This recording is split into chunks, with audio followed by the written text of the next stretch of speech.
Well, I guess I'll start with the roll call. Mr. Howell. Aye. Present. Ms. Ackerman. Present. Mr. Dane. Present. And Linda, are you on the phone? Oh, I did get this.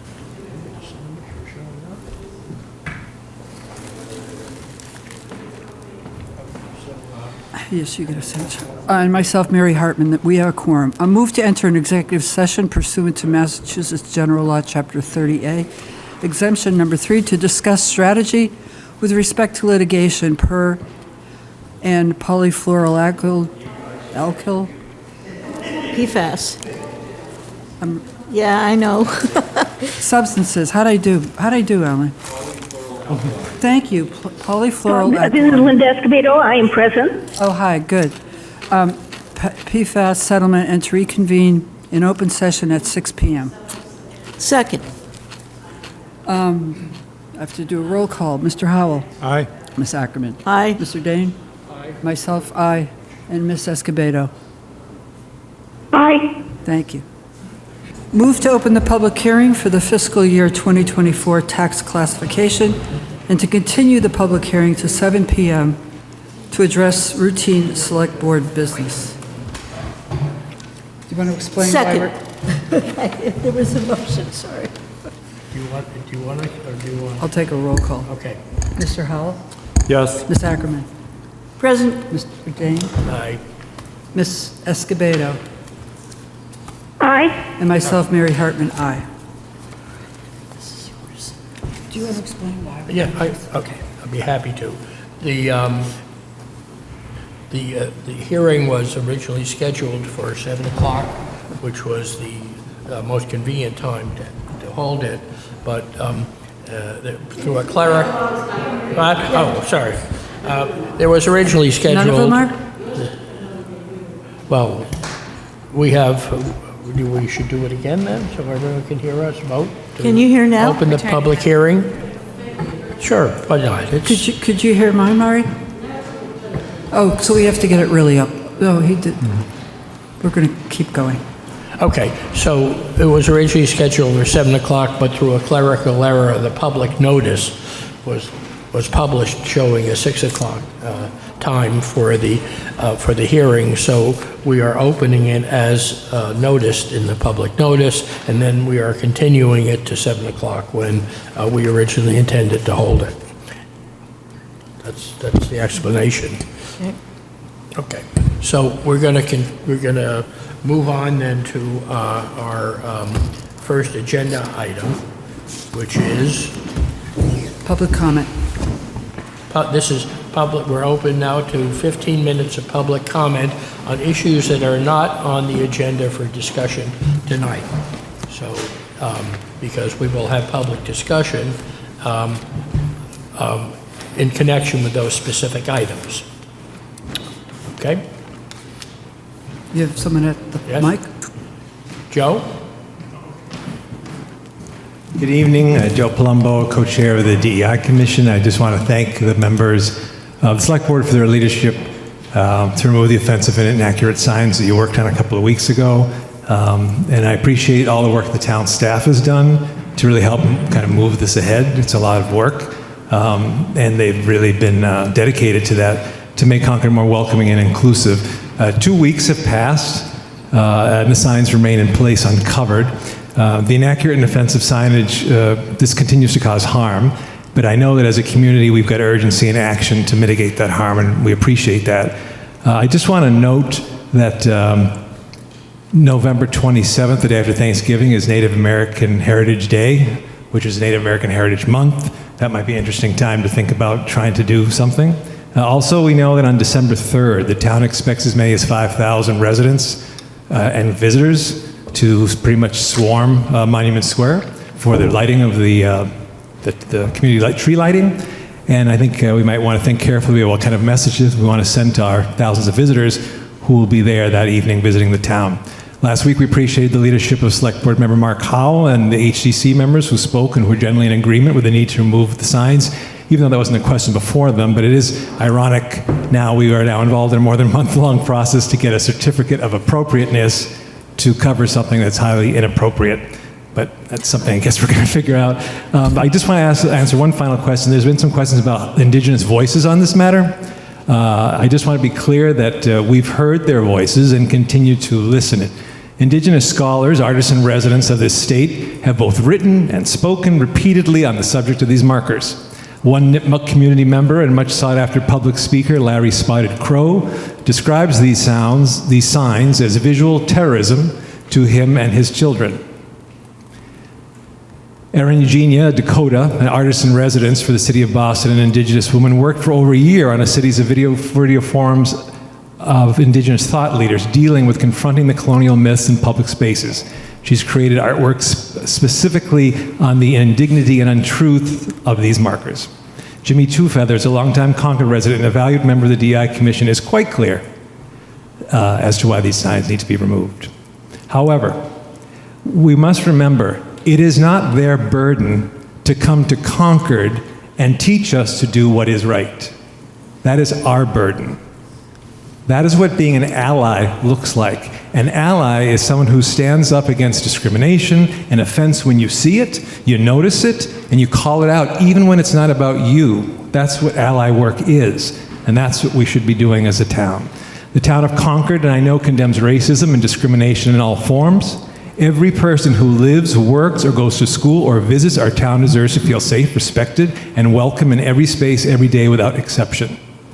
We know, however, that Concord is not immune to injustice, bias, and racism.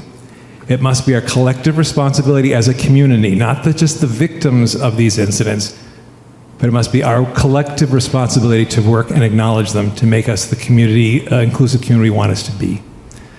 The last point is, of course, the replacements and whatever we get put up in its reimagining will involve Indigenous voices. Of course they will. That is obvious and essential. But the work before us now is to mitigate the harm and offense and get these signs down. Thank you very much. Thank you.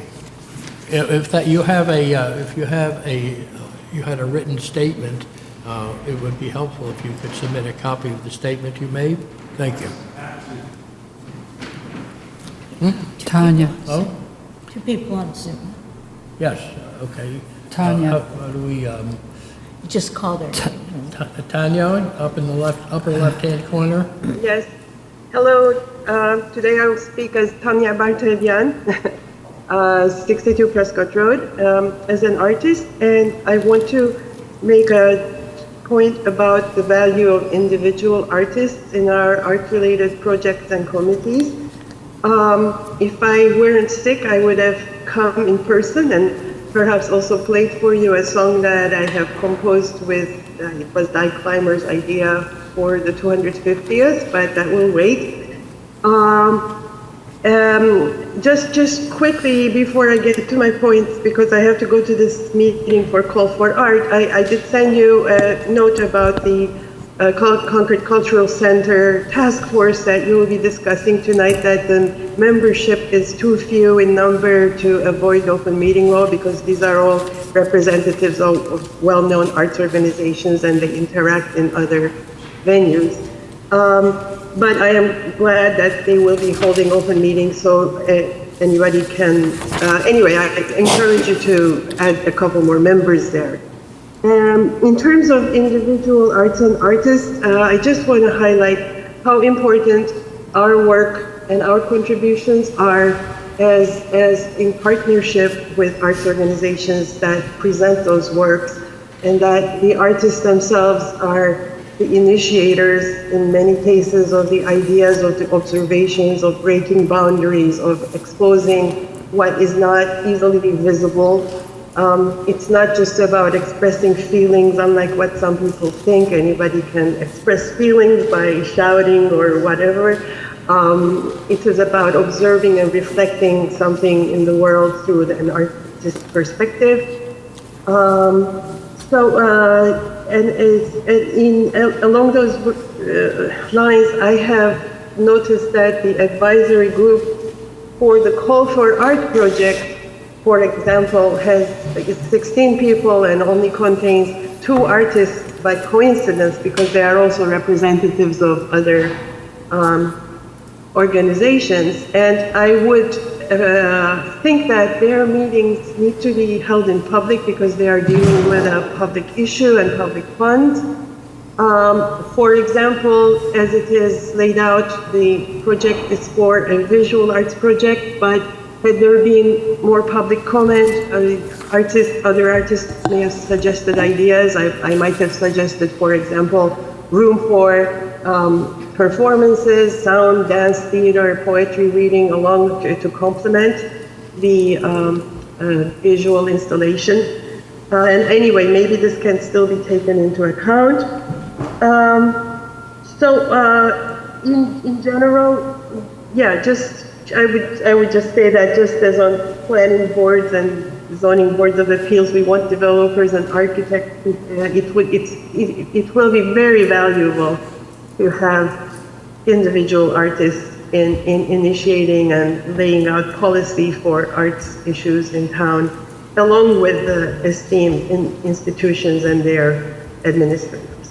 So thank you very much. Thank you. We had one more comment. I think it was Jim Vecchio. Was that, or you still have your hand up?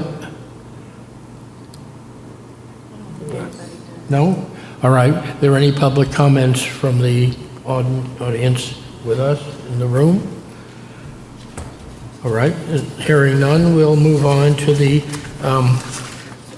first order of business, which is, are we going to take up? We're going to take Mimi. Okay. Yeah, to review and approve Concord Center Cultural District Task Force charge. Well, we haven't done the consent agenda yet. Okay. Right, we're going to do move that. this ahead first. This is to accommodate the schedule. Oh, okay. So we're going to take Okay. her out of order. And so,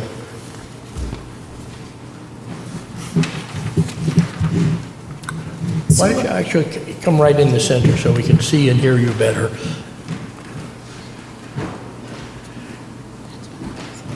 So this is for the Cultural Council?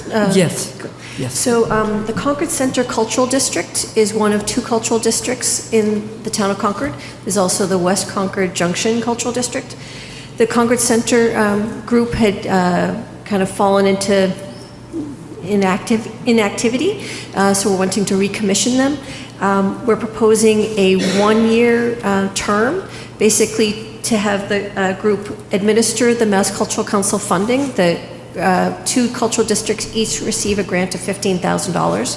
So this group would basically do a call for proposals and issue those funds.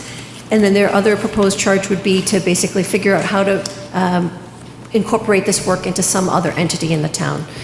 So the Mass Cultural Council allows that work to be administered in many different ways. It could be through the Chamber of Commerce, it could be through another nonprofit, it could be through another existing committee of the town. So the group would be work to figure that out. All right. And we have the draft charge in our package. We do. Do we have any questions or discussion about that? Well, what will happen after this is the 1 Linda. year? Sorry? What will happen after the 1 year? Hopefully that the task of administering that grant will be incorporated into the work of some other entity. So then the committee would disband. So we're calling it a task force just because that's the only two tasks they've been. This is the group that was essentially formed in order to administer these grants, and without this, we wouldn't be able to have the grants. Is that correct? Correct. Okay. I believe Linda had a question. Yes, thank you. Can you hear me? Yes. Oh, Yeah. good. So my question had to do with the membership as well. I noticed that there were only 3 members, and I was wondering why we hadn't, typically we're looking at least 5 or something like that. We thought just for the ease of commissioning folks and because it has a pretty limited charge, there are 2 other folks that had expressed interest and were appropriate for the committee or the task force. So if the select board was interested, we have additional candidates. Okay, that's good to hear, because I think that would be helpful. When we spoke about this, we, again, as you mentioned, this is a task force, or this is a committee that's been inactive for years. And the reason that we're resurrecting it is to just really perform one task, which is to administer the grant they get from the Mass Cultural Council. And then we're hoping that they'll give us some ideas about what to do going forward. But again, that will be the decision of the Select Board, how this work gets done going forward. So I think I'm expecting this committee will meet very infrequently. If my memory is right, when they were active, they met maybe once or twice a year. Correct. So this is a committee of very few people that are going to be doing important work, but limited work. So that's why we thought 3 was enough. I am somewhat concerned, though, that if we set up a committee of 3 people, 2 people meeting as a quorum, that means basically any conversation on the sidewalk between 2 people of this group could have the framework of an open meeting law violation, and I think that it might be challenging for the people that are volunteering to serve on this committee to have to worry about that concern, where if we really do have interest for a larger number of people, let's say 2 more people, then suddenly you'd have to have at least 3 people similar to our board in one place at one time before there'd even be that appearance of a problem. Do we have of a 2 more potential- people? Yes. We do? And you think they really are interested? Because, They had served previously and said Okay. that they'd be willing to. okay. So maybe we should just change it to 5, the word 3 to 5 in the membership, and Let it go? That doesn't solve your problem, though. Not really. You still only have 3 people, and you still have the same problem.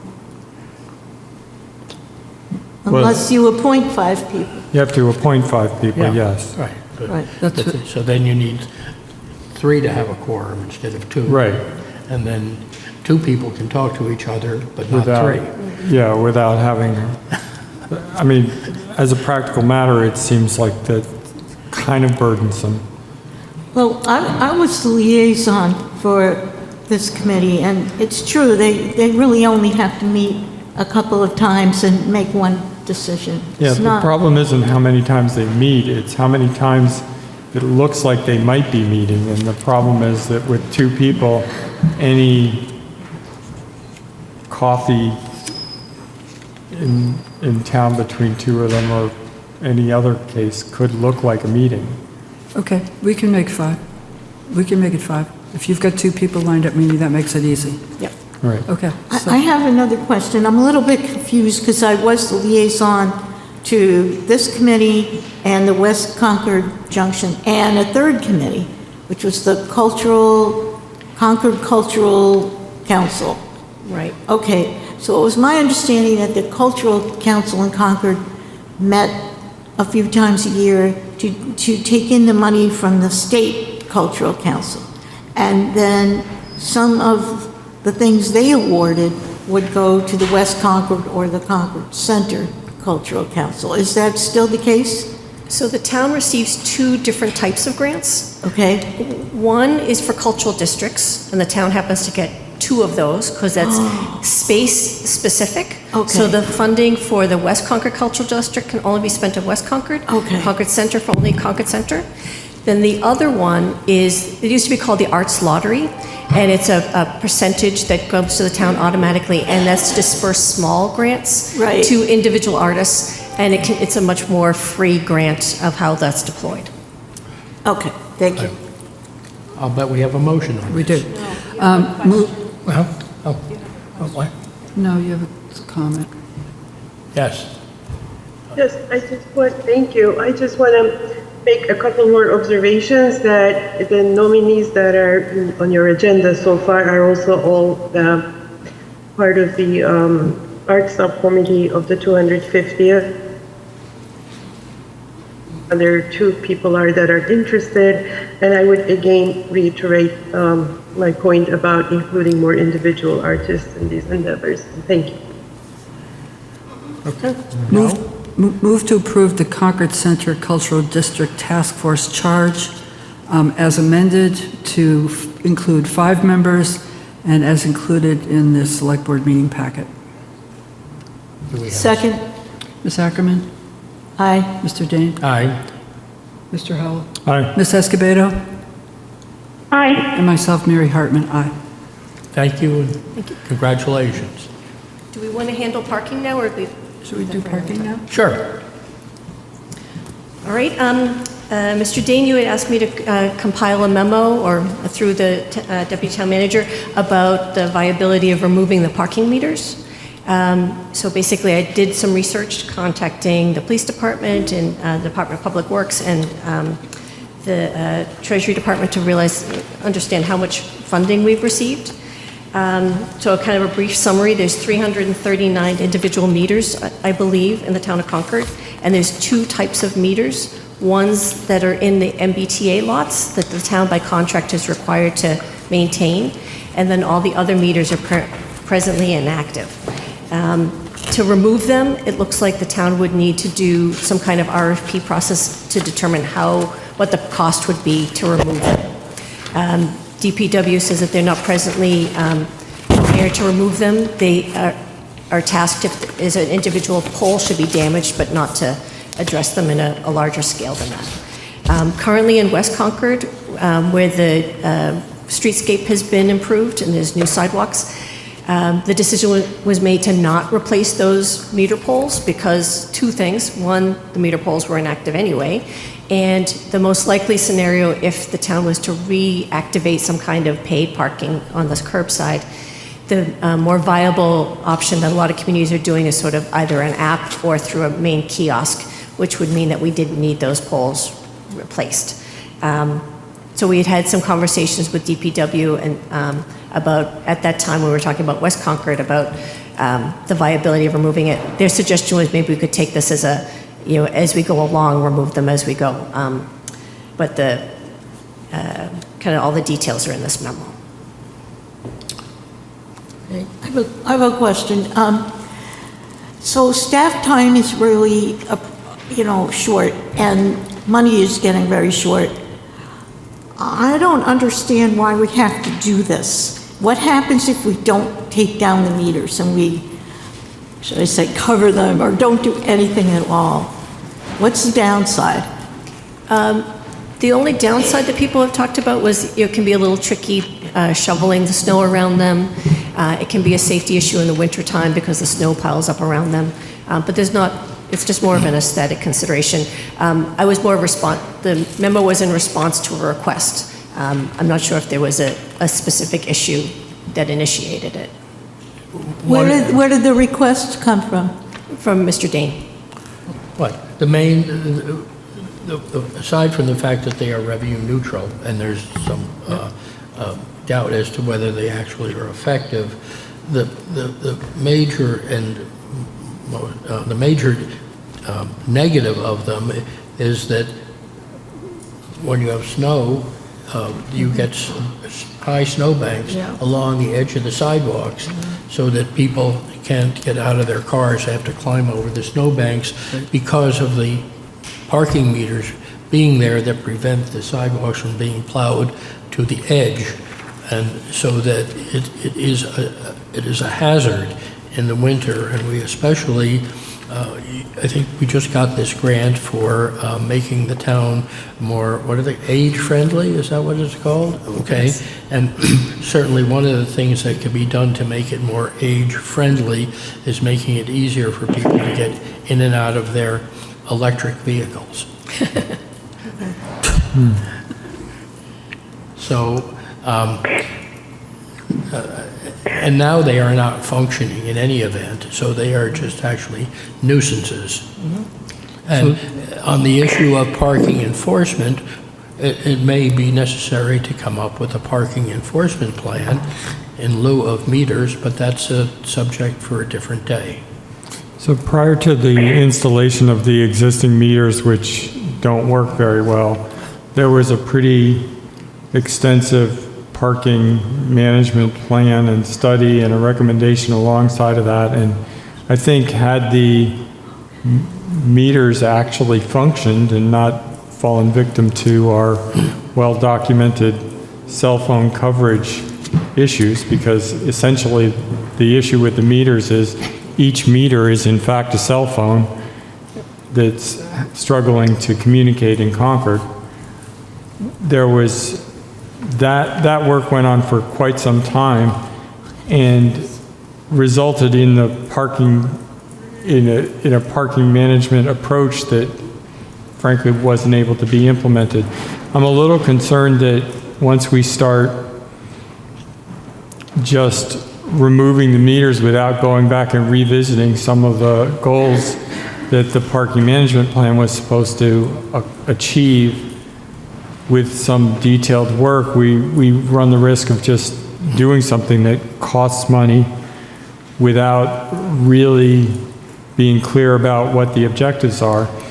I understand the rationale for not replacing poles when Commonwealth Avenue was already being carved up, and certainly a kiosk in places where those kiosks are present, usually the parking spaces are delineated by paint and nothing electronic.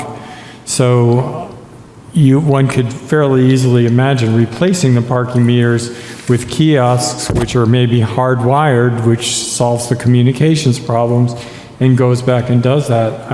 I feel like this is one of those cases where we should be looking to the studies and then deciding based on the goals that are set around parking and managing traffic. I think that there are opportunities for mixed opinions about the effectiveness of simply declaring that all parking is free and potentially unregulated. We don't really have a clear understanding of what parking enforcement is going to be. And so I hesitate to take further action on this until we've actually gathered some information that's oriented towards setting some goals. This is Linda. I have two follow-up comments when I can. Right, go ahead. Can I go ahead? Okay, good. So one of my concerns also has to do with ADA access and handicap access in general, and I know that that's currently a concern, particularly around the library and also closer to Concord Center, where all the retail shops are. And so I don't know if the prior studies spoke to that, but I continue to hear issues about that. Also from the Disability Commission has raised that as well. The other thing is, it wasn't clear to me looking at the material in the packet just where this money is going. It looked like some of the money was going to the police department and some was going, it wasn't clear. And yet, even though the meters are essentially not functioning because of this lack of cell phone coverage, etc., there was a fair amount of money still coming in. So could someone speak to that? I can. Okay? Sure, I'm happy to speak to that. So for fiscal year 2024, the town meeting did not authorize the parking meter revolving fund. So any receipts received related to parking meters comes into the general fund. Okay, and there was some reference to it going to the police department, so that may or may not have been accurate. I'm not sure. There are some expenses that this town still incurs for the MBTA lots because they are required to maintain a contract for monitoring those ones. I don't know what the exact amount of that contract is. So we don't, Okay. Linda, we don't direct any general fund receipts. They're not specifically directed to a department. Okay, thank you. Did the, Mark, you may know this, did the original study address some of the handicap access issues for parking? I don't know that. Okay. But I am hearing concerns about that. Are we having any problems now because we essentially don't have parking meters, right? We don't have meters that work there. So I think the study was trying to address problems that we expected we would encounter. So are we encountering any problems now because we don't have meters? I checked with the Concord Police, and they say that they do get complaints, but for the business districts, it's typically not around meters. It's around the occasional times they do get one. It's about deliveries, blocking things. They've only given out about $3,000 worth of parking tickets over the last couple months. There had been some complaints in the business district about business owners and their staff parking on the curbside regularly.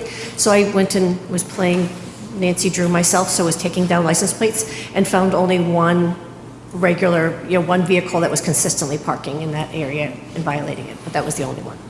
Yeah, I think the meters were kind of a solution looking for a problem that we're learning maybe wasn't a problem. So, and I do have a problem myself walking over those snowbanks in the winter because of meters, and I think they look really bad, so. I don't think I wouldn't be in favor of waiting for another study. The meters themselves are owned by the town, correct? Correct. Correct. Meters themselves. So presumably they have some value which is not getting any larger while they sit on the pole doing nothing. So is there a salvage value for the meters that's understood? I assume yes, but I'm not aware of what that would be. Well, I was told that essentially they are now obsolete, so that even if we were to reintroduce parking meters, we could not use the current ones that we now have on those posts. Right, we wouldn't have poles. So what is the exact proposal? I'm trying to read this memo too, and There wasn't a proposal, it was just to illuminate some of the issues that might be under consideration. I think there's sort of two things. There's the meter itself that's on the top of the pole, which those are easily removed. It's the question of if the town wants to remove the pole itself, that's not necessarily so easily reinstalled. So installing each pole, a new one would be $175 each. There'd be a cost to remove it.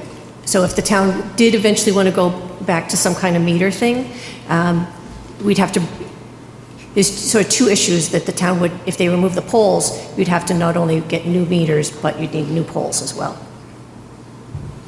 If that makes sense.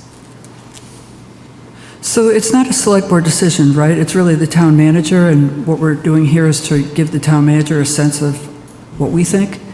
Yes, my understanding is the town manager's decision. Right. Are you looking for our input? Well, I mean, when we left this the last time that we talked about it, we were taking a more concrete pause in the program, right? We had paused the program, and then we didn't fund the revolving fund. Right. So that was another step, and I think we were waiting to gather information. If you feel at this point that you have enough feedback, then I think that's fine. We could move in that direction. It would be very expensive to reestablish the parking meter program, so we're really just wanting to know, has enough time passed? Have you had enough feedback that you don't expect to be next year looking to reinstitute the parking meter program? I do. Mm-hmm. We ready? Yes. Well, I'll make the motion. I move to authorize the town manager to take the necessary steps of removal of the parking meters in Concord Center and West Concord, which has already been done, if I understand it. Right? So it would be in Concord Center. So only those two neighborhoods, because there's other neighborhoods with meters. There's also Thoreau Depot. There's other neighborhoods. But I'm saying West Concord meters have already been removed? Yeah, Thoreau Depot also has meters. Did you just say Concord Center? No, I'm saying this particular motion says that it would include West Concord, but it's already happened, so we don't have to include it. Not all of Commonwealth Avenue, So, I didn't hear your delineation of which neighborhoods to remove poles from. Concord Center and West Concord is what So it says here, so maybe we should be more specific. Yeah, so on the There's a page in here that lists all the places where there's meters. Do you want to do all the spots that don't have Just say meters, or all only meters. certain districts? All meters listed in the packet. Okay. All meters listed in the packet. Do I have a second? Okay, can you read the motion again? Move to authorize the town manager to take the necessary steps of removal of all the meters listed in the select board packet. On-street. Should we be saying delineating between on-street and parking meters in parking lots, or the recommendation is? Yeah, we need to omit the ones in the MBTA lot that we're Right, so contractually I- required to maintain. I think the motion is all meters listed, all on-street parking meters as listed in the packet. The microphone. You taking comments? Thank you. My question is there any salvage value to removing these meters? I think we were just talking about that, and we think they're obsolete, that they might be worth a little bit, but Yeah, I don't have the information about the value of the meters. I think that if they were removed and put back in a year, the technology would be outdated.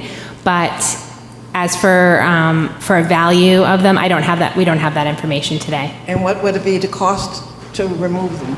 We also don't have that information today. Let me redo the motion. I'm going to redo the motion. Thank you. Move to authorize the town manager to take the necessary steps of removal of the on-street parking meters as listed in the select board packet. Second. okay, second, Ms. Ackerman? aye. Mr. Dane? Aye. Mr. Howell? No. Ms. Escobedo? Aye. And myself, Mary Hartman, aye. Thank you. Thank you very much. Okay, now we move on to 25 minutes. Do you want to do? we can do the consent agenda, We could. okay? Move to approve the consent agenda. Second, Ms. Ackerman? aye. Mr. Dane? Aye. Mr. Howell? Aye. Ms. Escobedo? Aye. And myself, Mary Hartman, aye. Okay, so now, We could do town manager's report? yes, I'm actually going to ask Megan Zamuto, Deputy Town Manager, to provide the town manager's report this evening. Thank you very much. As always, we want to encourage the public to view our weekly operational status reports. It's full of great information and can be found on the Town Manager's Office webpage. For this week, we had, for the police department, the Concord Police Honor Guard assisted with the Veterans Day ceremonies. For the fire department, the Concord Firefighters Relief Association is again collecting toys at both fire stations through December 20th. We also want to welcome a new firefighter, Ian Ford, who started with the department on Monday, November 6th. From the library, there's a new special collection. This is from October 1st through December 22nd. And this is curating an exhibition installed in the art gallery at the main library called Connecting the Community, an exhibition to celebrate the 150th anniversary of the Concord Free Public Library. This exhibit highlights the history of the library's buildings, services, and staff. So take a look at that. In the Council on Aging, there was a wonderful event last week for the Veterans Day breakfast. It was held on Thursday, November 9th. Town officials, town police, and guest speakers from Hanscom Air Force Base were in attendance to thank resident veterans for their service. This past Saturday, our Sustainability Director, Eric Sims, was a speaker at the Green Advisory Council hosted by State Senator Jamie Eldridge. Eric provided an update on Concord's community goals outlined in the Climate Action Plan and described the current focus on building and transportation electrification with the goal of reducing greenhouse gas emissions. There are all sorts of upcoming events, so invite the public to take a look at our town calendar on our webpage. We have a public hearing on November 30th, and that is going to continue the conversation about Novo, the 40B to be located at, that's considered applying to be located on the 300 Baker Ave campus. If folks have comments, they can be shared during the meeting or ahead of time by emailing planningdivision@concordma.gov. And also on December 5th, there's a water resource planning forum from 7 to 9 p.m. at Harvey Wheeler. You can learn about the state of Concord's drinking water, stormwater, and wastewater resources. Discover how Concord Public Works is planning to invest in the future of clean, healthy, reliable, and efficient water sources in Concord. That's it. Thank you. If I could just make one final announcement, I'd like to offer our congratulations to our own Matt Barron, who is in the Minuteman Media Network closet this evening.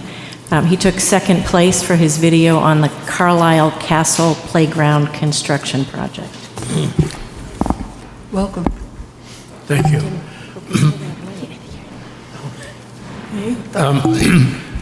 I will, since we will have plenty to discuss tonight, I will I will yield my chair's report. Nominations. Oh, did we skip We nominations? don't have any. We have no The nominations, nominations were on the consent agenda. We have no appointments. no Okay. appointments, rather. All right. Okay, so they're on the consent agenda. Okay, I see. Thank you. Okay. So we Sorry. could also probably then move on to the item number 9, the sponsorship of the Hanscom North Airfield Community Forum, which I assume will be routine. Yes. I hope it's routine. Well, would you like to, Well, this should take 1 minute. We've already discussed it twice. On December 6th at 6 p.m. in the library at the Goodwin Forum, there will be a climate impact of private jet expansion, a Concord Community Forum with Senator Mike Barrett and other panelists, and it's co-sponsored by the League of Women Voters and Concord Can and other Mothers Out Front, et cetera. We've talked about this twice, and the question is, does the Select Board want to be one of the co-sponsors? is there any discussion of this, or can we just move to a vote on it? Move to a vote. Okay. Do you have a motion? I do. Move for the Select Board to be a sponsor of the Hanscom North Airfield Community Forum to take place on December 6th, 2023. Second. Ms. Ackerman. Aye. Mr. Dane. Aye. Mr. Howell. Aye. Ms. Escobedo. Yes, and I would encourage that it also be an opportunity for dial-in for those people who want to participate. And myself. That information is not provided. Yes, it says it's by Zoom also. Yeah, but they don't provide a dial-in number. Oh, Okay, I will talk to the other spot. Carlin has the answer to that. Carlin Reed. Thank you. Carlin Reed, 83 Woods End. I'm a member of the Finance Committee, but in this case, I'm speaking on my own behalf. I'm helping to publicize this particular program. We will make that change on the League website so that we have a dial-in number as well. Thank you, Linda, very much for pointing that out. Appreciate that. Thank you. Thank you for your support, Select Board. And we also have a hand up. Diane Proctor has her hand up. Diane? Hi, I will be moderating that evening, and I just wanted to say there'll be a chat box that's active, and people can put their comments in the chat box. We will call on people who have done so in the chat box to hear their comments. So thank you very much. Thank you. I'll Okay. I'll conclude the vote. Myself, Mary Hartman, so it's unanimous. Thank you. All right, so can we deal with the Adawan deed in 10 minutes? Yes, we can. Yes, okay. so are we skipping liaison reports tonight? Huh? No, but I'm trying to fit things in before we Okay. start. Yeah, that was scheduled for 6:45. Huh? That was actually, but, okay. We're all over the place. All right. And So this way, I'm just trying to fit things in Okay. that we can deal with before the public hearing. And on give the- staff an opportunity to get out Exactly, of so here. Delia gets to go home. Okay. Thank you. Good evening, Delia Kay, Natural Resources Director for the town. And this is 10A Adawan Road. At the November 6th meeting, I presented a confirmatory deed conveying the 3-acre municipal parcel. And Shannon, if you're able to pull that up on the select board packet, it is page 53 of the select board packet. The deed was to convey the 3-acre parcel known as Wheeler Field, Musketaquid Triangle, and Adawan Triangle from the select board to the NRC. The intent was to assuage abutter concerns that the land would be developed and was consistent with the intent of the donor, who wrote in a 1946 letter to the town that his family's interest was the land be kept as a park. The board raised concerns with this approach, and town council has responded with an affidavit in accordance with MGL Chapter 183, Section 5B, which authorizes a person with knowledge, certified by an attorney at law, to relevant facts in the chain of title. And in your packet, you have something that the town clerk has certified, that basically the 1946 letter of intent, the 1947 town meeting action conveying the land, the 2001 unanimous select board vote that the land is under the custody and care of the NRC, and confirmation with this affidavit that the property is under the care and custody of the NRC. There's no action needed from the select board at this time with this approach. I just wanted to be sure that this approach was acceptable to the board and answer any questions that you might have. Thank you. Thank you. I think the questions that we had about the Adawan have been answered, and so there's no longer an issue there as far as we're concerned. Right. So, any other discussion on either one of those two, the Plainfield or the Adawan? No? Okay. No, comfortable. All right. Plainfield as well? Or Are we? I have plenty. that was just Adawan, right? That was that one. Okay, Plainfield, just you change the deed to an affidavit? Plainfield, so this graphic is showing the White Pond parcels to the right of White Pond. Those 4 parcels, 2 in green and 2 in yellow. The 2 green are conservation land parcels that were, all 4 of those were conveyed as part of the White Pond conveyance of the beach to the town in 2019. It's a typo in your letter. I put 2018. It's actually 2019. And the southernmost parcel that is barely outlined in purple is 162 Plainfield Road. As you know, town conservation land cannot be taken under adverse possession, but in this unusual case, the landowner has demonstrated that a sliver of land, 258 square feet, has been used openly, exclusively, and continuously by the landowners at 162 Plainfield for over 20 years, and the claim of adverse possession is being made against the prior landowner. If you can go 5 pages down to the survey. Before you do that, can you somebody just point where that purple is? Because I didn't see it in my packet either. It's here. Oh. It's small. Okay, thank you. It's small. It's a sliver of a driveway. Right. Yeah, Right, it's small. exactly. Yeah. So if you can go down a little tiny bit on this plan, this is the A&R plan that was approved by this planning board in October. Go down a little bit further, so thank you. Lot A is 162 Plainfield. Lot C is the conservation parcel, 14Y. And parcel B, if you're able to zoom in a little bit, it's tiny. It is a sliver of land that there's a little bit of the driveway that is on it and a fence. And they have been able to demonstrate that adverse possession goes back to the 1950s. And town meeting did approve this 258 square foot conveyance of parcel B earlier this year. And at their meeting last week, the NRC accepted the deed conveying the land, or signed the deed conveying the land, and also signed an MOU, which requires that the homeowners pay $300 to the town for the land transfer, which is the value of that 258 square feet of land, as well as $500 towards development of a new survey that encompasses all of the town parcels.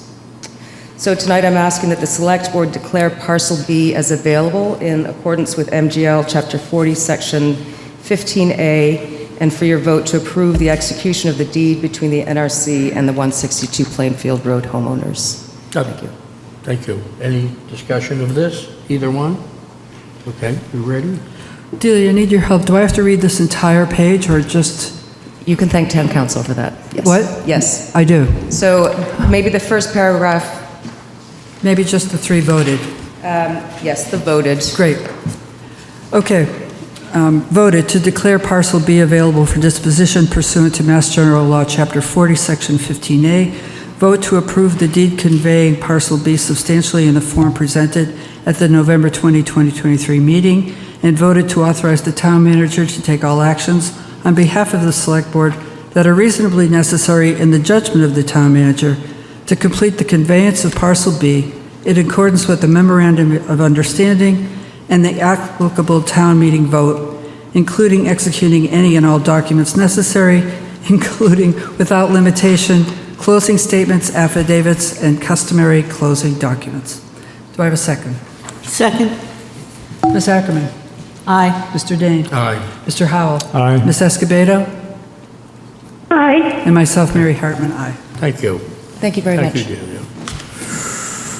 All right, so Want to we get have... a few select liaison reports? Do you want to do a few liaison reports? Why don't we, We could do the calendar. we do the calendar, that'll take us 30 seconds. Okay. So we,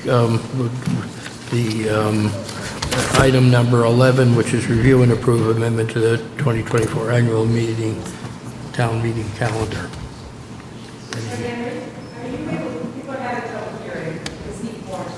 Well, that's only fair because I can't hear anybody else. So, all right, so we're talking about approving the slightly amended town meeting calendar because the planning board wanted to change the date of the planning board hearing, and I think that's the only change, isn't it? Yes. Yes, okay. And so I think it's routine. Any comments or questions or discussion on that? Okay, let's go. Move to approve the amendment to the 2024 annual town meeting calendar as included in the select board meeting packet. Second. Ms. Ackerman? Aye. Mr. Dane? Aye. Mr. Howell? Aye. Ms. Escobedo? Aye. And myself, Mary Hartman, aye. Okay, so then we can, I think, squeeze in a liaison report or two in the next 6 minutes. I'd say 7 minutes. Mark, you seem to want to have a Sure. go at it. Okay. Several things. As mentioned, the tercentenary signs, I attended the Historic District Commission meeting last week to gain a better understanding of their perspective on covering, and to net it out, a covering would require a certificate of appropriateness application to be done, which would need to be filed fairly soon for their December 21st meeting. They have taken the position that the signs could be removed for maintenance as opposed to covering, but of course that wasn't covered in the motion as we discussed and voted it the other day. So we had proposed covering because it was a less permanent, less destructive approach, while the Historical Commission and the DEI Commission begin to get together the dialogue about what the final disposition of the signs is going to be. I have approached the chairs of those groups to try to begin that. It has not started yet. So I wanted to report on those activities. I'm not sure I would call them progress. Well, Mark, do you recommend that we change our vote to be removing them for maintenance, or do you recommend that we go through the HDC process, or is there some third option that's easy? Yeah. I've asked town staff to So the cost of covers is pretty nominal. It's about $130 a sign or $400. I've asked town staff to give me an idea of whether it's a lot of work to put together an application for coverage. And we don't have that answer yet. I thought that I would at least raise it here at the board, because if we were so inclined to either give them the option of removal, that might precipitate a simpler process with respect to the HDC at this point. I would be comfortable doing that, but I was not going to represent the will of the board without having that discussion with you all first. So the And motion would be... I recognize it's not on the agenda tonight, but I wanted to make you aware that those were the options. So I can understand, so it'd be a motion to remove them or to cover them for maintenance purposes? Is that... Well, coverage is considered something that would require a certificate of appropriateness, which would put it into the HDC's process for approval. The earliest date they could do that is December 21st, which is the date of their next meeting, and that would presuppose that a completed application were done basically this week. And we don't have that yet. Okay. Kerry was just recommending that we make a motion to remove the signs for temporary maintenance while we proceed with the HDC process. So I would like to make that motion, that we ask the staff to temporarily remove these signs for maintenance as suggested by the chair of the HDC, and meanwhile we can proceed through that process for a more permanent solution. I would second that motion. Is there, that motion not being on the agenda, is any objection to our taking it up off the agenda? I see none. I have no... Okay. Was Linda? Okay. No. So we have a second. So I'll take a roll call. We have a second. You have a motion? Okay, I made the motion. Somebody else? And you seconded. Yeah, does anybody want to discuss this further? Nope. Nope, we're good. Okay. Ms. Ackerman? Aye. Mr. Dane? No, for the same reasons I voted no the last time this came up. Okay. Mr. Howell? Aye. Ms. Escobedo? Aye. And myself, Mary Hartman, aye. Moving on in my liaison report, we did, the Concord Middle School Building Committee did get an opportunity on Friday to tour the progress of the new middle school construction. It is coming along quite nicely. There's a concrete on slab pour being contemplated for this week in the building module that's the furthest along. I believe that's C. And all the way to foundation work happening on the other end of the building. So those members present were quite impressed with that, and the site work seems to be going along quite nicely. The NRC considered the Warner's Pond Advisory Task Force or Committee, I'm not sure which one the name is going to be, charge. At their last meeting, they will be revisiting that. There's been some really constructive, I think, community input into that process, and they'll be taking that up again at their December 6th meeting with the expectation that there is a new draft of that charge, which will be probably published online sometime in the next, by the end of this week or early next week, and again, as I said, discussed on the December 6th meeting of the NRC for those people that are interested in that. The Personnel Board is also working to finalize a draft of a new personnel bylaw, which we'll hear more about at the December 2nd town meeting coordination hearing, and would be contemplated for the town meeting warrant this year. Okay, thank you. You're welcome. That gets us right exactly to time on this. So,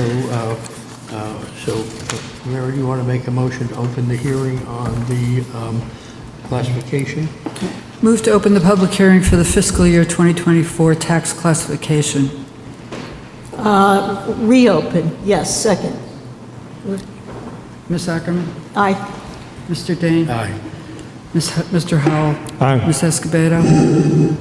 Aye. And myself, Mary Hartman, aye.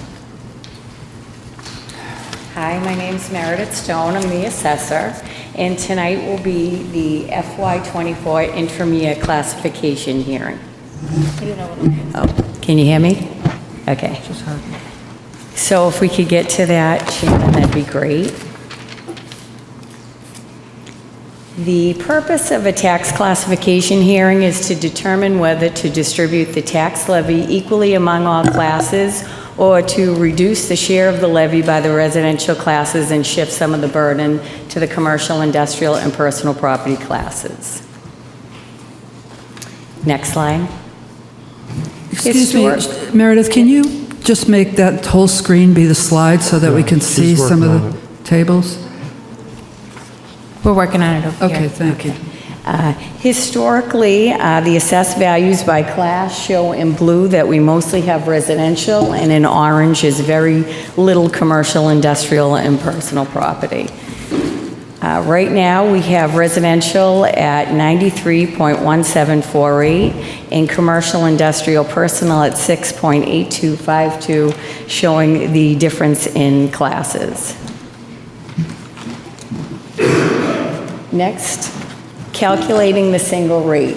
To the left, we have the LA4, and it's already certified by the Department of Revenue, and calculating the FY24 property tax levy divided by the town's taxable value, if we chose to do a single rate, would be $12.24. Right now, the tax levy is $1,012,798,243 over the taxation value of $9,212,781,383 using a factor of 1. Next slide. Meredith, do you want questions during the presentation, or you want to hold them? Maybe after, Hold just them? so I could Great. work You its wanna go way through up. it. Okay. Thank you. And then the next is the tax base levy growth. This is the growth being brought into the town. Has been certified at $1,028,31 for FY24, and historically over the years has been around $1 million, a little bit more in the certification year of $1,241,514, and in other years a little less, so around $1 million. Next slide. The tax rate throughout the town historically has been single on the left-hand side from 19 to 23. Last year was $12.96. And the minimum residential factor is 1. And these are the shifts again as well. Next slide. Outstanding long-term debt. This is just a chart showing the outstanding debt, and this factors into the tax rate. Next slide. To calculate the FY maximum allowable levy, we go to the FY24 levy limit, we include the debt exclusion, and it brings up a maximum allowable levy of $116,503,661. And we're using $112,798,243, showing that we have not gone to the maximum. Next slide. This slide shows FY24 average assessed 101 single family in FY24 is $1,554,227, and showing the taxes at $19,023.74. The median assessed value for 101 is $1,303,250, and the average condo is $731,154, and the median assessed value for the condo is $629,950. Next slide. What is a split tax rate? Communities decide to do tax residential, commercial, industrial, and personal property differently. The statute allows us to increase the levy up to 50% higher than the residential. It does not generate new revenue, and it reallocates the levy burden. Concord has used a uniform tax rate since 1998. A tax rate split has been adopted in Concord but they've chosen to do a single because there's more residential and not enough commercial. Next slide. Tax single and splits rate. These are abutting towns. Acton has a single, Bedford has a split, Carlisle has a single, Concord has a single, and Lexington has a split, showing the commercial, industrial, and personal split rate shifts a large burden of the levy onto them. Next slide. Shifting the tax rate options, we have a chance to do 1% up to 1.50, and the estimate rates on the side would show the residential would only get $11.80 if we went to the maximum shift, and the personal property, commercial and industrial would go to $18.30, showing we wouldn't get much on the residential and it would be hurting more of the commercial. Next slide. And these are community comparison assessed values as of last year with their classes and their residentials and their commercial, industrial, and personal property. Next slide. Open space discount. Historically, we haven't given it a discount. The select board may discount up to 25% of the open space share of taxes, and we have not done that. Next. Mass General Laws, Chapter 59, Section 5C. What is it? Enacted in '79, the residential tax exemption is an option under property tax classification that shifts the tax burden within the residential class from owners of moderately valued residential properties to the owners of vacation homes, higher value homes, and residential properties not occupied by the owner, including apartment and vacant land. Next slide. The residential exemption applies, you could apply 1% or up to 35% of the total average residential parcel. The select board can authorize up to 35% of a residential exemption. The property must be the primary domicile of the owner as used for income tax purposes. The option exempts values only within the residential class of taxpayers and does not change the levy, or it does not impact commercial, industrial, or personal property owners. 17 communities out of 351 in Mass chose to adopt the residential exemption, and to the right is a chart of percentages. This year, the select board has chose 10% to implement, so these are the 10% I'm showing as in new. Concord has 4,000 qualified properties for FY24, and the result of the adoption would be a higher tax rate for all the residential properties. Note, all residents who make a Concord property their primary domicile, they elect to apply to receive the exemption. If you don't apply, you don't receive it. Next. How is it calculated? The total residential value, $8,583,989,514, and the total residential parcel count. So the value divided by the parcel count gives you the average residential value of $1,429,712. Using 10%, 10% of that is $142,971. 4,000 are qualifying residential parcels, and total residential value would be $571,884,000. Total residential value minus the exemption will give $8,012,105,514. The break-even point would be $2,145,997, and dividing the residential levy divided by the residential tax rate would give $1,312. Next page. The figures detailed in this spreadsheet do not take into account the parcels' assessed values from fiscal year to fiscal year. It's just static base. This is for purposes of showing only the impact of the residential exemption of given assessed values.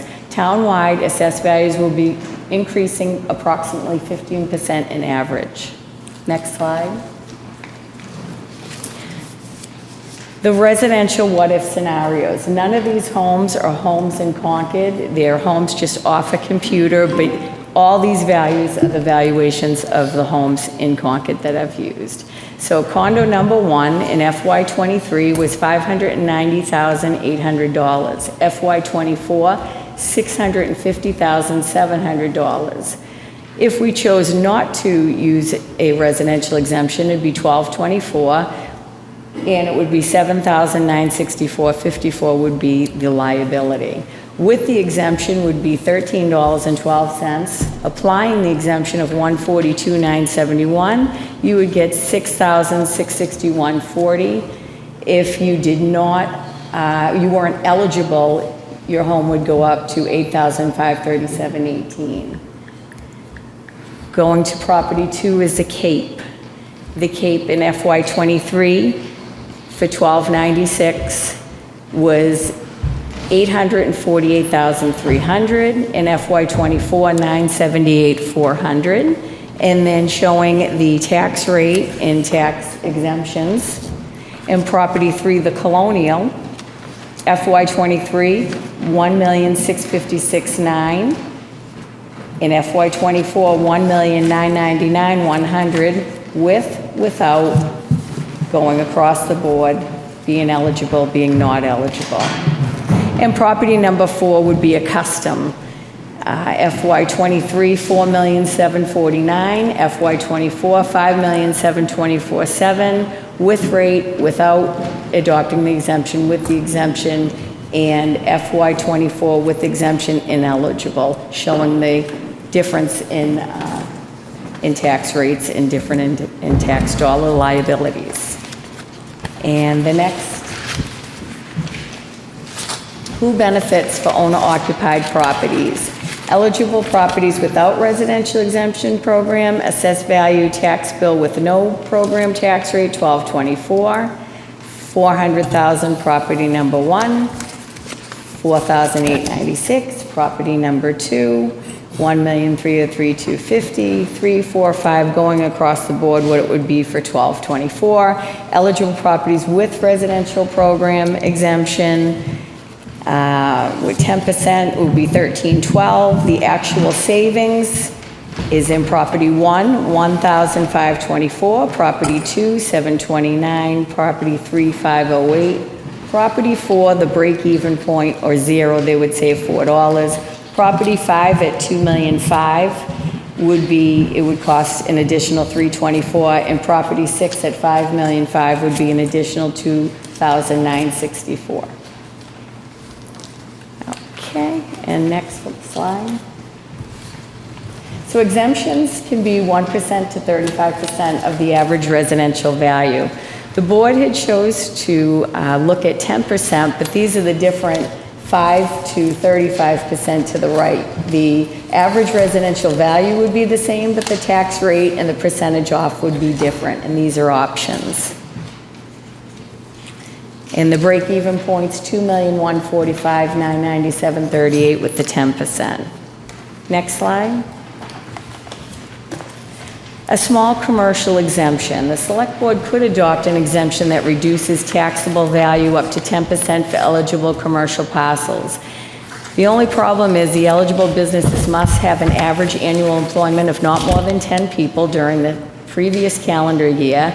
The assessed value of the parcel occupied by eligible businesses must be $1 million or less. And for that reason, the building owner, not the business owner, would get the benefit. So Concord historically has not adopted this exemption. Next slide. And the Select Board's role tonight is the selection of a minimum residential single or split, a selection of open space, discount or not, adopting a residential exemption or not, or adopting a small commercial exemption or not. And the Select Board will hold this public hearing to determine the percentage of town's property tax levy to be borne by each major property class. And then the next slide is just a little bit of explanation of CIP, commercial, industrial, personal property, what an override is, debt exclusion. And the next slide shows who's on the Board of Assessors, the office staff, and this is an interim year. So right now we have 79% are below the break-even point that would get a discount, and 21% are above that would take on more of a burden using the 10%. And that's what I have for tonight. Thank you. Thank you. Thank you. Questions from the board? Yes, we would. Any questions or comments? by the A board, couple of please? quick questions. Thank you for this very thorough presentation, it's great. On the page where it said Select Board's goals, what we have to decide tonight, Okay. these are votes that I believe we have to take every year. Is that Every correct? year, yes. So, for example, every year I've been on the board, we've been voting all of these things, and we've been voting no on all of them. But for example, if we did adopt the residential exemption tonight, a year from now, when we did the next year's taxes, we still have to vote it. We have to vote it again every year, or not vote it. Or not, or vote it, change the percentage. You could Correct. lower the percent, you could increase the percent. Okay, 1 to good. 35. Okay, and then I had one question on that thing, the slide where it says, how is it calculated? Not sure, there's no page numbers, so I don't know what page number it is. They're on the bottom right. On the bottom right. Bottom right, no. It's not on here. Thank you. It's about halfway through. Okay. How was it calculated, Right. that one? Yep. Okay, so F says number of qualifying residential parcels equals 4,000. Right. Is that an estimate right now? Right now, that's an estimate. Right now, we have about 3,500, and we're taking in every day still applications, so I'm trying to get as many as we can to put on the tax shift. Okay, great. So then my question is on G, how do you figure out the exemption value? By using 4,000. You multiply 4,000 by the So average? A, or total something? residential value minus G equals age. Wait, E times F equals H. yeah, I didn't really hear that. Can you say that again? What was the question again? I'm sorry. How do you get that number in G? Is that an estimate also? So that's the total residential exemption value using the 4,000. What about the 4,000? So, let me see, the residential. Meredith, I think the question might be, what happens if 2 weeks from now you have 4,500 that have been calculated? Are you going So- to change the tax rate? So, no. So right now, we're staying with 4,000 because anything comes after December 1st will be coming out of the overlay. We're using 4,000. So in other words, the number on line G, which is total residential exception value, Yep. is basically the residential exception of 142,971 Yep. times 4,000 Okay, properties that are that's what I assumed to That's what's qualify. giving us that. Okay, If I changed C it to... times G. Got Yes, it. I'm Thank you. sorry. Yep, yes. I mean, C times F. Got it. Okay. Thank you. I have two quick questions, I hope. Can you talk to us about the commercial tax? Because we never adopt it, and there's a reason why. Can you remind us why? So the reason why is it would hurt the small businesses to increase the levy burden onto the commercial, industrial, personal property. And we have so much of the residential, 93% here, that it would not be fair. We wouldn't be getting as much of a break, and that's why you would do it if we had a lot of commercial. It would help Got it. us out. Okay. And then my other question is, can you bring up the slide, I think it's 18, that shows the impact of the residential tax exemption on various values?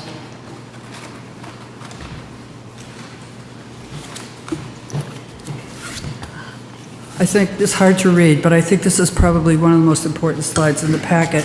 And to me, the important columns are the two middle columns that show at what value would there be a benefit and the amount of that benefit. And it tips from a benefit to a cost at about $2.1 million.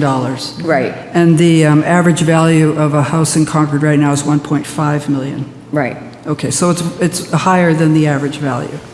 Yeah. Right. Okay. And actually, she stated near the end that 79% I'm getting. Or about, of the homes are below that.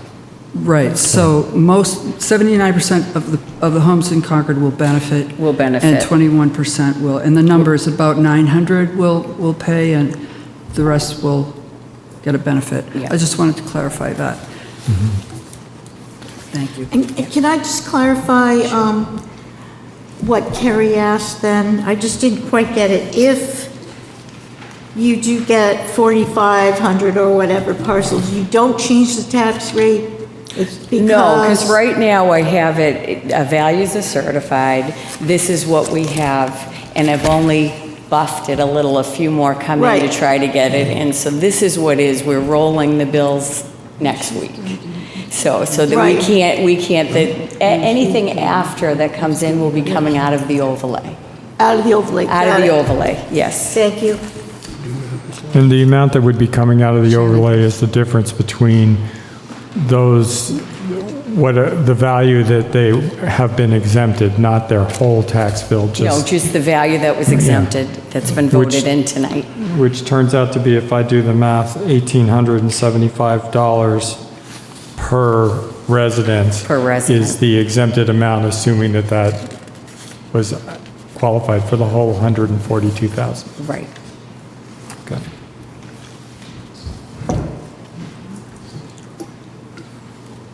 Do you want to go?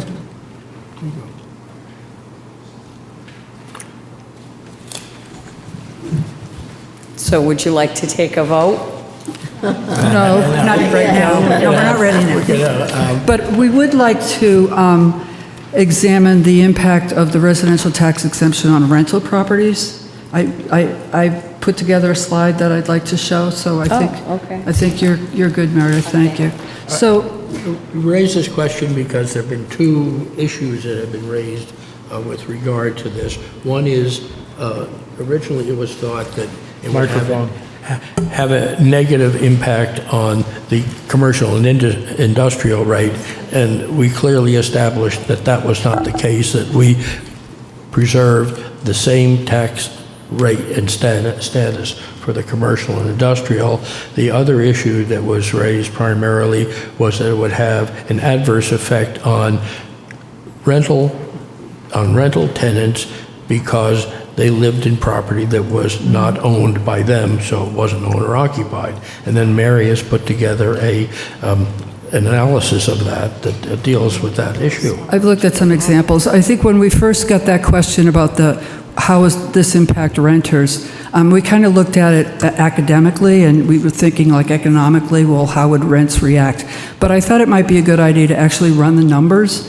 So I took two examples. One is the Prescott, used to be formerly known as the Muse, up on Powder Mill Road.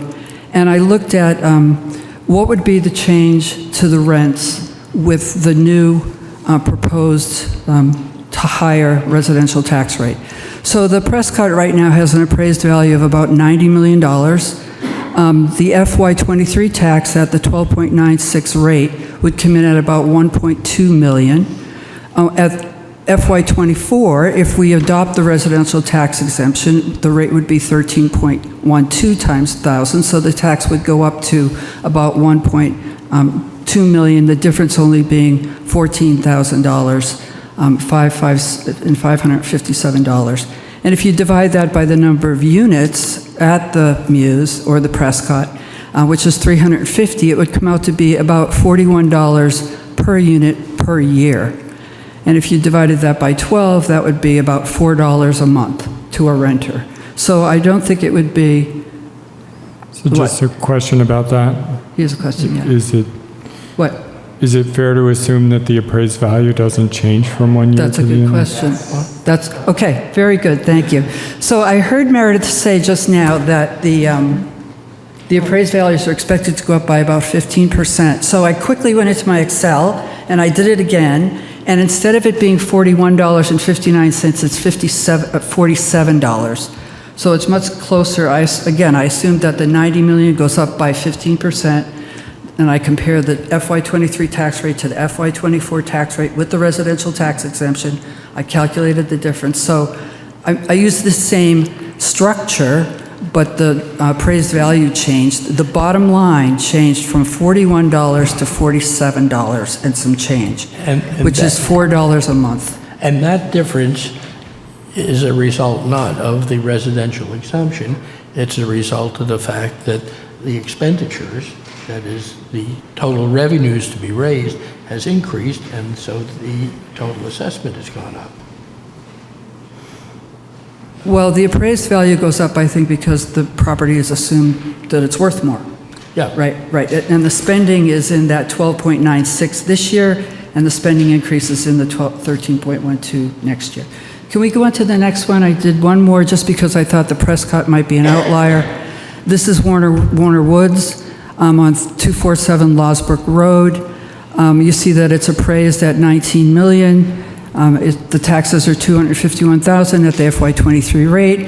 At the 24 rate, it would be $254,000. The difference is about $3,100. There's 74 units in Warner's Woods, so that would be an increase of about $4,190. But again, if I changed the appraised value and increased it by the 15% that Meredith is forecasting, it goes up to something closer to $47 and change. Point being, the impact to rental properties because of the residential tax rate increase is minimal. I don't think a landlord is going to increase rents because the costs to him or her went up by $4 a month. So I have a challenge. we'll take public comment after the board is finished asking questions and discussing it. We'll bring that up if you want. Okay. Okay. Are there any other comments or questions by the board? So I think that the basic issue is. I did have one. So my understanding is that residents they can work off the 15% if they want to try and do the same math that Mary was just doing, but when will they actually get their? The first week in December. First week in December. Yeah. So they've all been certified and we just need to put them on the web. will be published. Okay. Sorry. No. First of all, it should not come as a complete surprise to people that this is where we have gone on this. Last year, in November, at this hearing, the board asked the assessors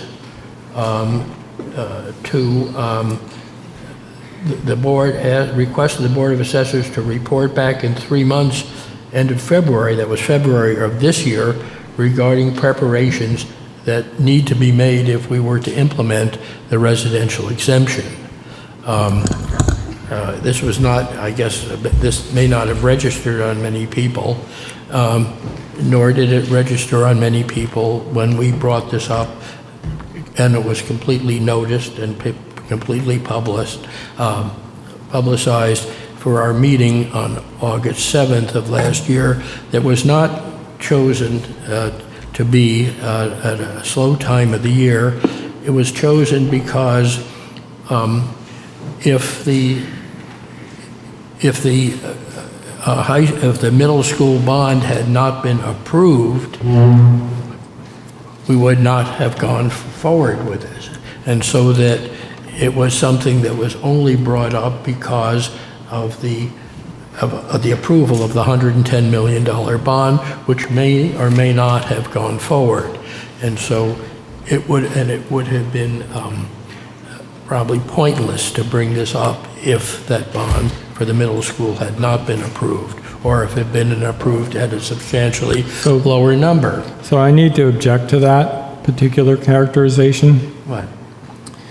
The passage or not passage of a particular expenditure, namely the middle school in this case, may have been part of the rationale for some people wanting to entertain that. I think it's an assumption that it is the rationale. The residential tax exemption addresses as it was stated in the law in here, since 1979 has been an option for communities to shift the burden of whatever taxation they are planning to spend from the lower end towards the higher end of the assessed property spectrum. And that, characterizing it as something that was planned based on the middle school passage or non-passage, certainly is not representative of my thinking when I voted to do this. I think there are other merits for doing it. However, I think that it is actually confusing and does create an opportunity for the expectation that somehow this was not contemplated at the time that the middle school was being passed and not announced. So I just wanted to make sure that that may be the view of some members of this board. It's not my personal view. Well, thank you. That is the beauty of the legislative process, is that you may have a group of people who agree on something for totally different reasons. Thank you. And so, but it does bring it does come to a consensus, and if that consensus is arrived at because of people voting for it for different reasons, that's fine.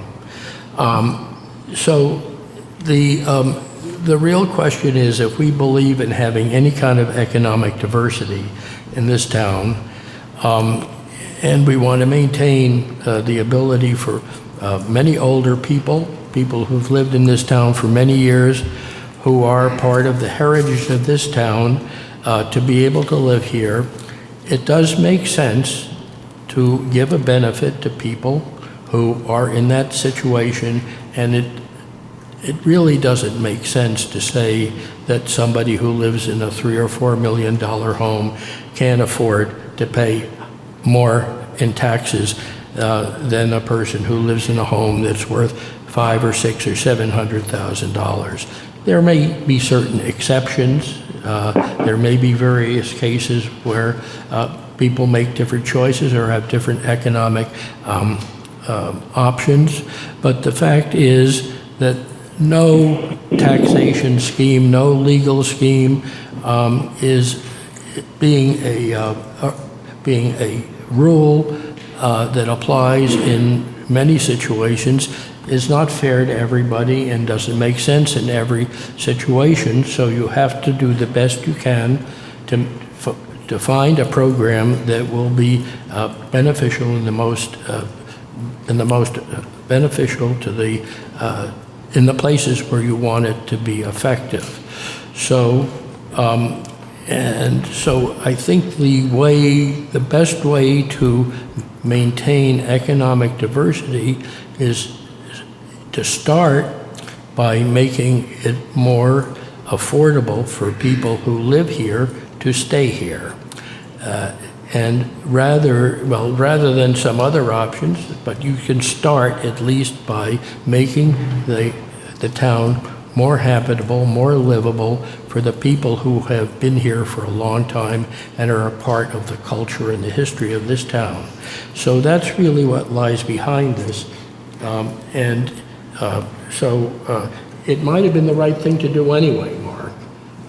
But sometimes you face a particular situation where you say you're going to get a lot of people who live in homes that are in the lower spectrum of value, and for them to have to pay another $100 a month on their mortgage payment is something that they just cannot really deal with financially. So that's where, yes, so that's where I'm coming from on this, and I think we eventually, all five of us agreed that this was the right thing to do back in August, and we may have agreed on it for different reasons, but that's okay. Right. And the point is that we really did agree on it. We did vote on it. We did take the vote, and we now have nearly 4,000 people who have applied for this exemption. And so I think we need to deliver on that promise. Right, so just very briefly, this is a big decision. that is affecting everyone in town. We have received about 200 or more emails, and I'm looking forward to hearing the public comment in a minute. But to summarize those emails, I took a guess from the addresses of those emails, and it really seems to me, you know, as you'd expect, that people who are below the break even and are going to benefit want us to keep the residential exemption, whereas those who are going to have to pay more oppose it. That's just a general statement. I didn't know every single address where it was, and I didn't look up the assessments, just taking a guess. And as Henry said, I guess I've been thinking there's never going to be a perfect way to accomplish our goals. We have a very imperfect state law that we're dealing with, several state laws, and it's a very blunt instrument. And what makes me feel better about actually doing it is what Meredith said, that this is a one-year thing. Well, because every year we're going to have to vote this. I'm not satisfied that 10% is the exact right number. Maybe 5% is better, maybe 20, maybe 0, maybe we shouldn't be doing it.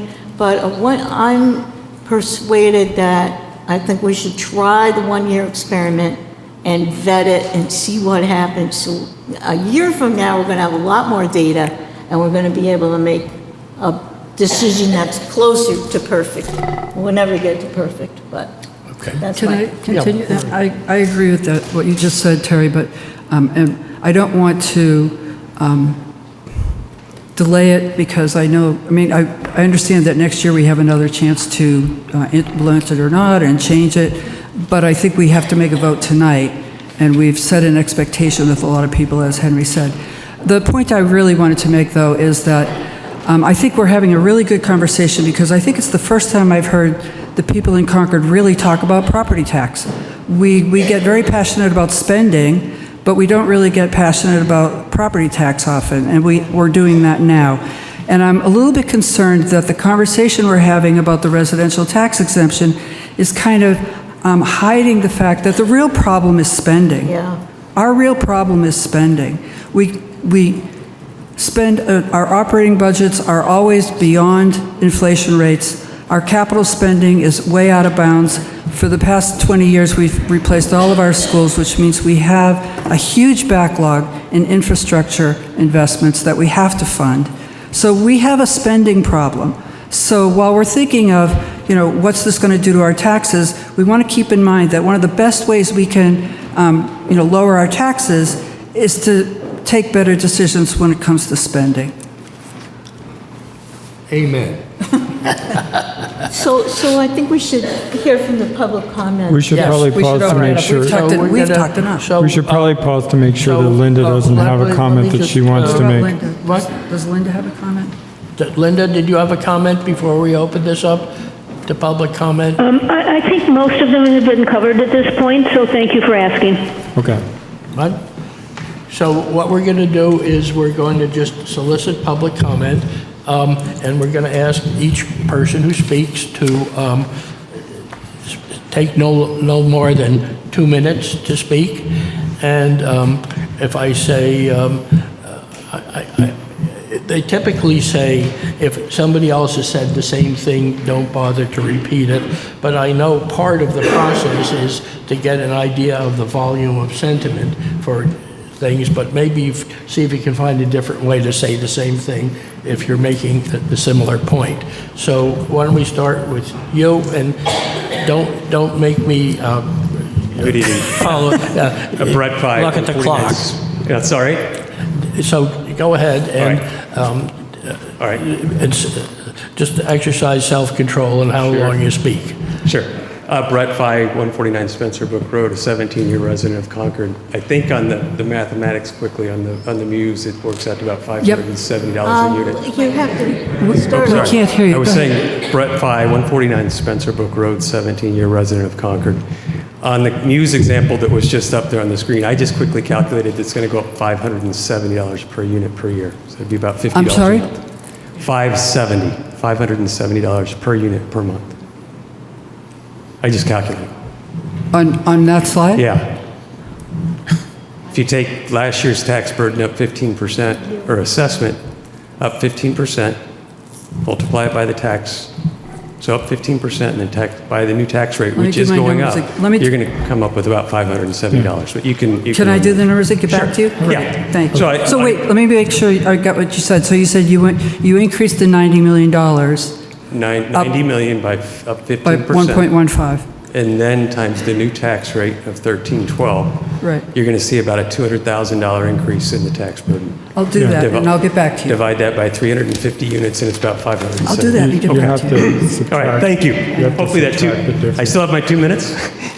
So anyway, I will keep my comments brief. In January this year, our citizens approved at a special town meeting the increased expenditures for the middle school. We all know that. That evening was characterized by insightful analysis, thoughtful debate, and overwhelming approval to move forward with the middle school. I think we all can acknowledge that. In my investigation of this residential tax exemption, I learned that the Select Board first discussed this policy in October of '22, before the January special meeting, and again in April of '23, so about 90 days after the special town meeting. At that April meeting, the Select Board requested the assessor, specifically, we want a very specific list of steps that need to be taken to get from here to the implementation of the residential tax exemption, and a timeline for those steps that need to be taken and when the board would have to make a final decision, the vote to go in effect next fiscal year. That report was delivered to the Select Board by the assessor and the Board of Assessors on August 7th of 2023. In that report, the assessor concluded on the very last page of the 9-page document, fiscal year '24 can be rushed, but rushed if we want to implement the residential tax exemption. Fiscal year '25 would be a better time to implement. At that same meeting, Select Board member Mark Howe asked, aren't we required to have some sort of public hearing on this before we actually do it? To which our Select Board chair responded, there is no requirement, and then went on to say that the only thing that would be required is to vote here at the November tax setting meeting. So here we are. Significant concern, a dearth of analysis beyond fiscal year '24, and understandable confusion. This afternoon, I submitted to the Select Board a petition from more than 110 residents gathered over the past week, asking for a pause in the implementation of this new tax policy to allow for considered analysis and engagement. And then the comment about it, so I compiled the roster of 110 residents is what it's up to now. I will say probably 95% of those residents are at 2.1 million or less. So the people that have signed up for this are going to get a benefit. But I think we realize what the long-term impact is going to be. Thank you. Thank you.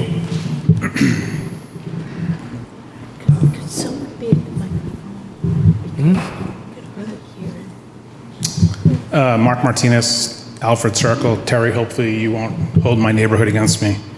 Emerging the Select Board to pause, equally distribute the tax burden for '24 as it has in the past, and to set up a committee to study or commission a study of the long-range impacts of this policy. The Select Board has over 60 advisory committees studying various aspects. I think an unprecedented and controversial wealth redistribution tax warrants a thorough review. In order to show a more complete picture of what's going on, I urge the Select Board to look at fiscal '25 and '26 as part of a longer range analysis. Why? '24 doesn't account for a number of key facts. As we've already discussed, '24 doesn't account for a 15% increase. '24 accounts for 66% of the eligible homes, when we know it's going to be 90 to 95% once people figure out they're getting a $150,000 exemption. '24 doesn't account for the full CMS cost. So unless we don't think that CMS will be built, we should probably assume the full cost of that bond. '24 does not account for any capital projects. Last week, the school committee is going to be pushing for a $2.4 million request for new bathrooms at the high school. And we haven't heard from the DPW, the fire, or the police. I agree with Mary. Spending is up 3 to 5% per year for the last 5 years. FinCom has hit it over our heads, and we just won't listen. So not only will the cost of CMS be paid entirely by the top third, the top third is giving a 15 to 20% subsidy to the lower assessed homes. The bottom line, if you take into account 24 as well as 25 estimates, if you have a house between 1.75 and 3 million, which roughly 20% of the town does, we're looking at taxes going up 10% this year, 20% next year, and that's the 10% exemption.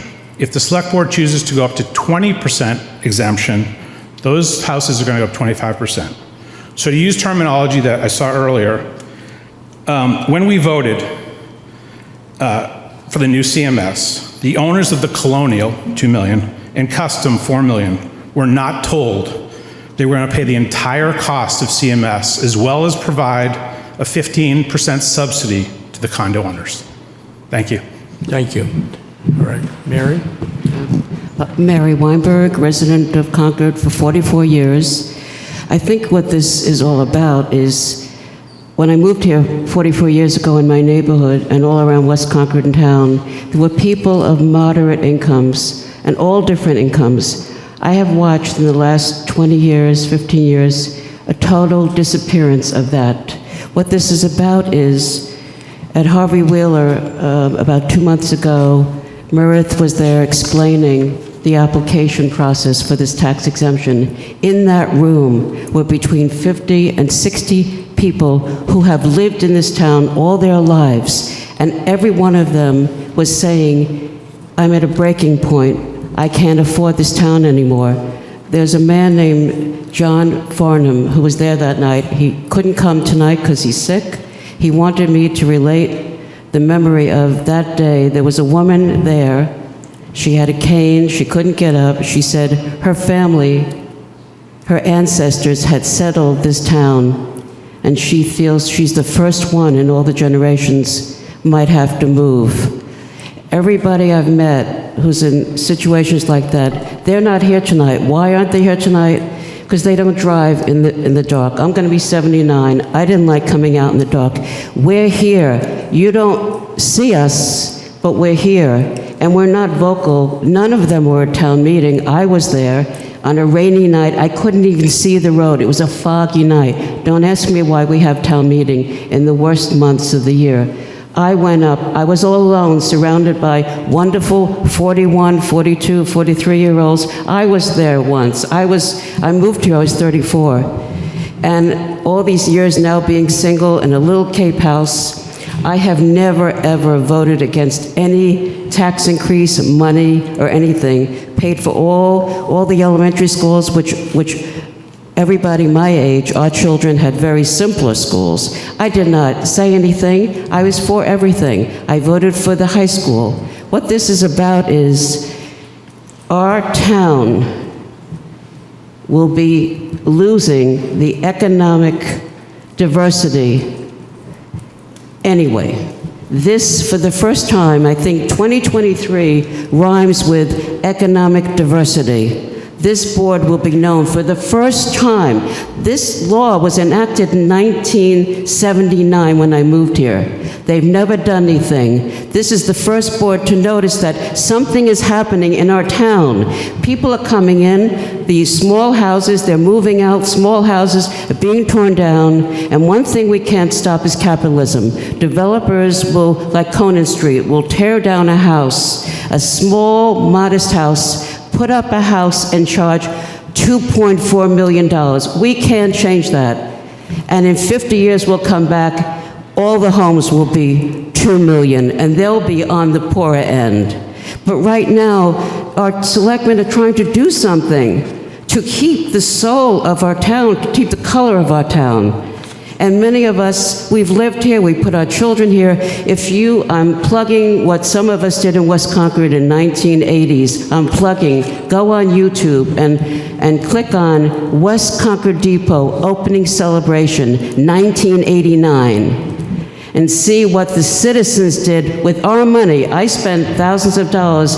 We spent our money. The town spent nothing. We got the state to do everything. Everything you see around the depot, we got the state to do it. We did that. We love where we live, and we want to stay here. So I'm talking for all the people that couldn't come tonight. We're out there. We're quiet. We're out there, but we mean something. We mean something. And you're going to miss us. Thank you. Thank you. Mark Ragazio, 142 Chestnut Street. Based on the charts tonight, I think my property would receive some form of a benefit from the policy. I still think it's a bad policy.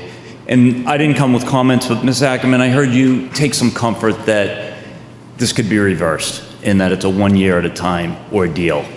If you think about it, if this does get enacted tonight and you wake up tomorrow and you think it's a really bad idea and you're going to reverse it, you're really going to whack the lower assessed valued houses, because they're going to see their rents go from wherever you set them this year, they're going to skyrocket as a result of a reversal. So I just don't think the policy is as reversible as you might think it is once we get in on it. Okay.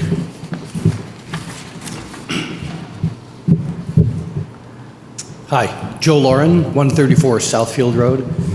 I've been a resident for about 14 years. And frankly, on the numbers I saw today, I'm not sure if my property will be above or below. It might be on the cusp, but either way, I think this is a bad policy for us to adopt. I'm trying not to repeat a lot of things that have been said, but it does appear to me that this process, and I don't mean to insult the select board, but has been flawed. I know there's been some claim that, hey, this was passed when folks were on vacation, and it's been acted on without a lot of public input and the like. Not sure if that is true or not, but it does seem to me that it's worth a pause. As this gentleman pointed out, there's a lot of committees in town, a lot of other folks who should probably have some input to this, and maybe putting a pause and doing a real deep dive on this, including the numbers, by the way, makes sense. I mean, even tonight we saw there's some disagreement in some numbers that we thought were, we were going to make decisions based on these numbers. It's not clear to me in seeing these slides fly by every 2 seconds that I certainly understand them, and I would suggest we need to do a deep dive. If this passes and we haven't done that deep dive, everybody here sitting at that table is going to have to answer some tough questions, right? So you better be prepared and make sure all the dots are dotted and T's are crossed. So that's one thing, is the process. I also, just to reiterate, I think it is contrary to the way the Concord Middle School bond was passed, with the expectation that this was going to be shared by the full community, not 1/5 of the community, as we heard earlier.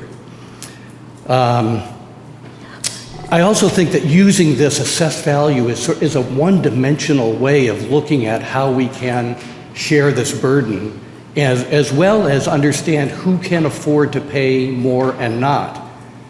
Just because someone lives in a $2 million house doesn't mean they're cash rich.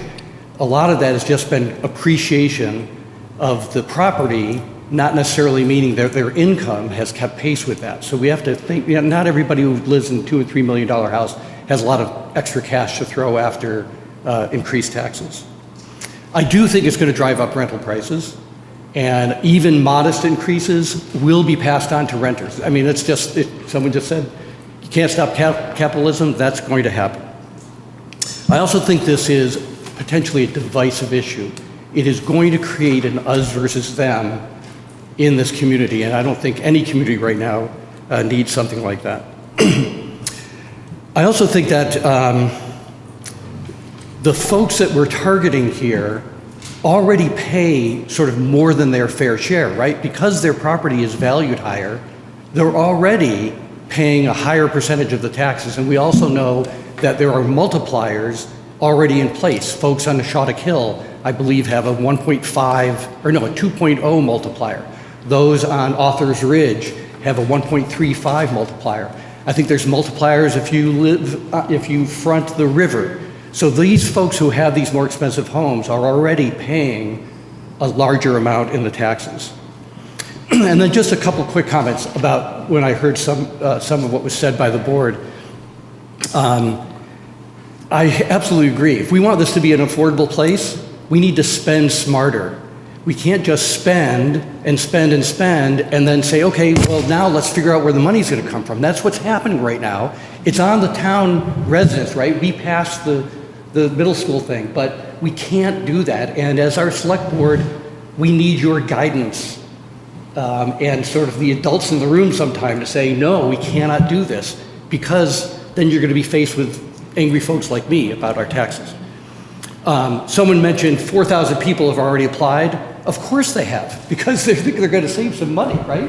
Of course 4,000 people have already applied. Can you wrap it up? Because there are other people. I will. Yeah. I also, the last thing I'll say is that if we believe this will be, we're going to pass this and next year we're going to rethink it and maybe we'll do away with it, I think that's honestly, in all respect, a dream. We all know that once a tax or a fee is in place, it never goes away. It typically only goes in one direction, which is up. So I would strongly suggest that we take a pause and put some more dots and T's across. Thank you. Thank you. David Allen, East Bridge Road. It's been clear, but I think it's important to underline what we're talking about tonight. We're talking about shifting the tax burden up the scale to folks who are, as a whole, in a better position to pay. We already do that with income tax. It's called progressive income tax. This is just progressive real estate tax. Now, is there some reason to do this? So the gentleman here, you said you had 110 signatures, some number like that. When I looked at Federal Reserve data a few years back, the Fed had established that something on the order of 30% of Concord's residents can't afford, I'll say it again, can't afford their housing. That is to say, if they get hit with another bill, I think Henry mentioned the number, another $100, somebody did anyway, they're chased out of town. Now, with 6,000 residents, homes, 30%, that's about 1,800 compared with that 110. Sorry? In 1 week.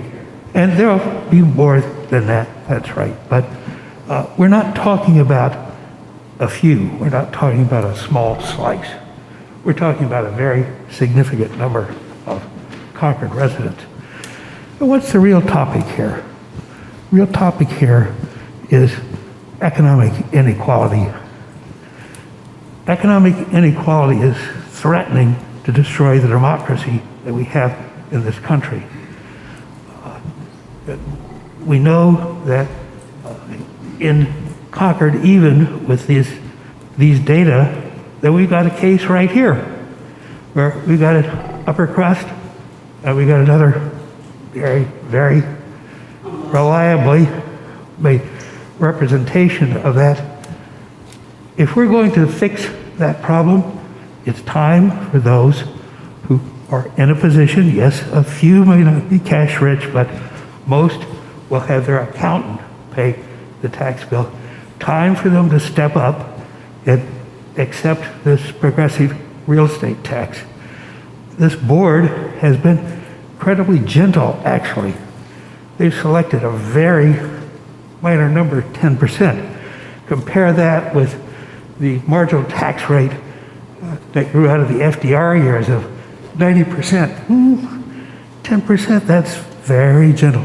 I do hope this board will proceed and vote this in tonight. Thank you very much.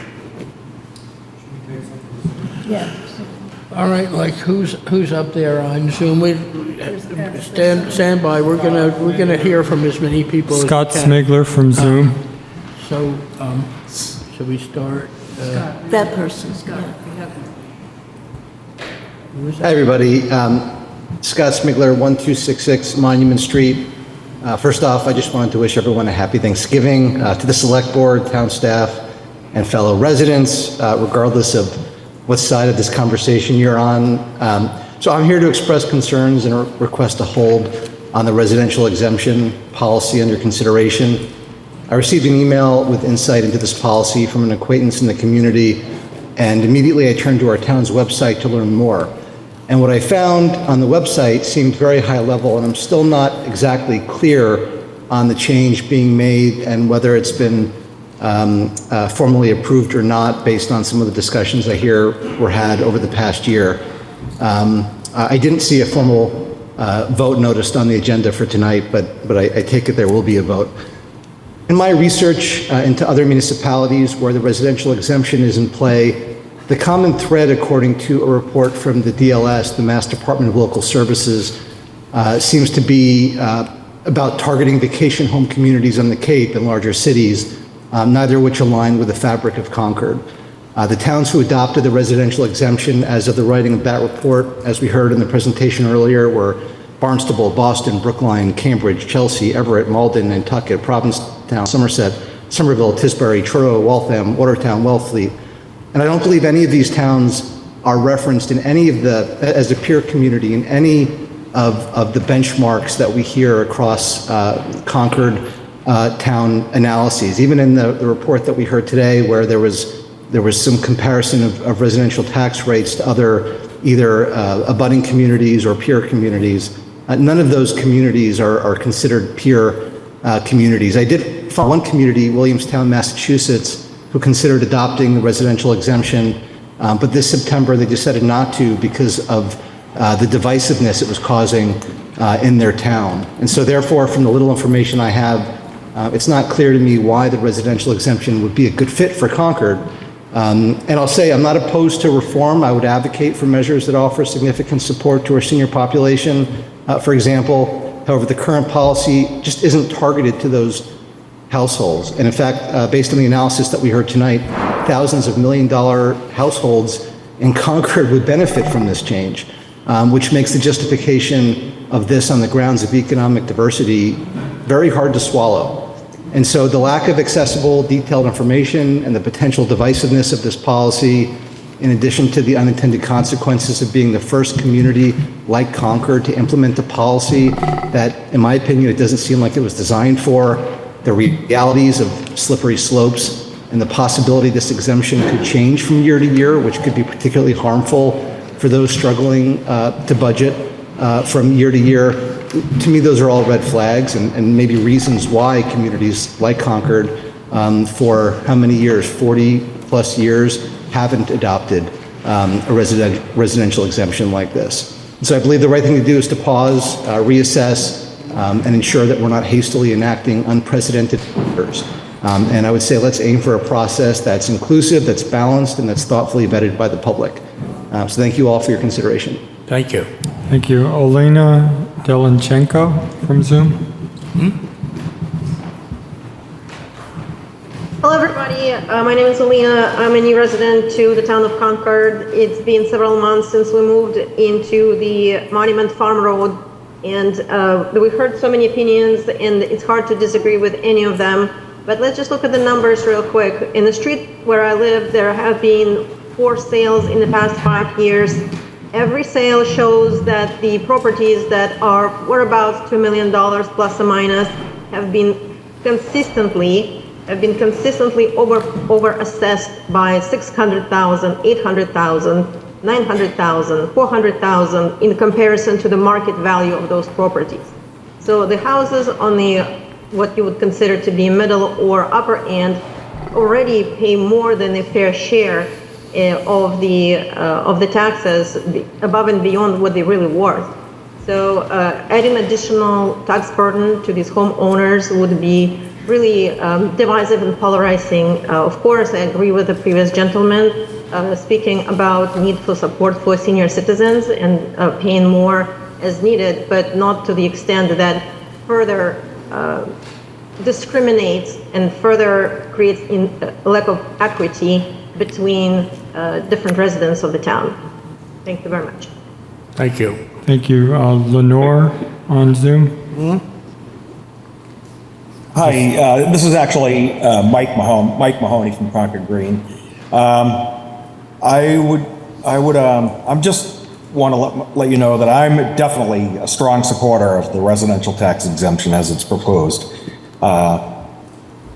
I'm a realtor by trade, and I fully understand the pressures that people face who are looking to remain in or move to Concord. Housing costs in Concord are sky high, and anything that can be done to make it a tiny bit easier for people to afford housing in Concord is extremely important. It may not seem like much for those on the cusp of qualifying for a mortgage due to debt-to-income ratios on top of higher interest rates, but it could mean the difference of being able to qualify for the mortgage or not. Too often our town's viewed by many as favoring the residents in the higher-priced neighborhoods and shortchanging others. This exemption is fair to all, in my opinion, and is appreciated by so many. I understand that those in higher-priced homes may have heavy financial demands as well, but in general, those that own homes assessed for millions and millions of dollars are high-income households, and a negligible increase that would be due is of much less consequence. On the other hand, the exemption is significant for those that are able to take advantage of it, and it's greatly appreciated, as I said. As a Concord homeowner and realtor who sells in the greater Boston area, I've sold homes in a number of cities and towns which have the residential tax exemption. Some of these towns include, as people have said, Boston, Brookline, Cambridge, Somerville, Waltham, Watertown, and there are 18 currently in Massachusetts, and a lot of other ones considering it. Let's see. The exemption increases the attractiveness of owning in these communities that have the tax exemption by making the taxes more affordable while simultaneously encouraging owner occupancy. The residential tax exemption makes Concord properties more affordable to a wider base of individuals and adds to the appeal of purchasing and living in Concord, or being able to just stay here. And as much as the Select Board has the authority to adopt a residential tax exemption through a simple vote, and I hope it does so, I, for one, would like to thank the board for supporting those in town or looking to move to town that need it most.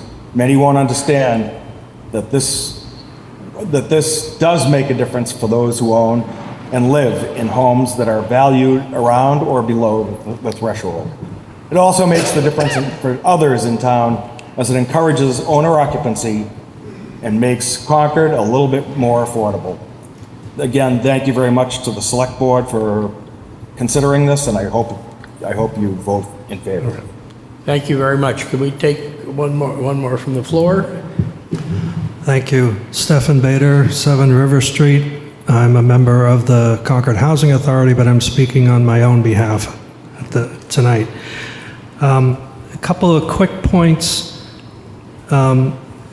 If you look at the vacation towns, that's one situation. If you look at the other towns, Boston, Brookline, Cambridge, they're all towns that have a diversity of prices. They've got some lower cost housing, and they've got some, I don't know how many $1 million penthouses at the Ritz-Carlton Towers. So in that respect, they're more like Concord than not in the range that they have. Even Somerville is getting some expensive real estate these days too. I would point out that yes, this is a slightly regressive move. I would also point out that, as Chairman Dane said, not everybody who lives in an expensive house has a lot of money or a high income, but probably the majority do. And probably the majority have benefited from the Trump tax cuts. They will benefit from the proposed cut in the Massachusetts state capital gains taxes. And if you save $50,000 on your capital gains taxes and you end up paying another $2,000, $3,000 on Concord real estate taxes, have you really been hurt? Thank you. That's my question. Thank you. Thank you.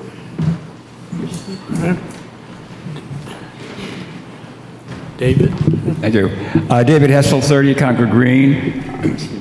Speaking for myself, and I should also identify myself as president of the Concord Green HOA, with 220 taxpayers who pay at least $1,500,000 to the town of Concord.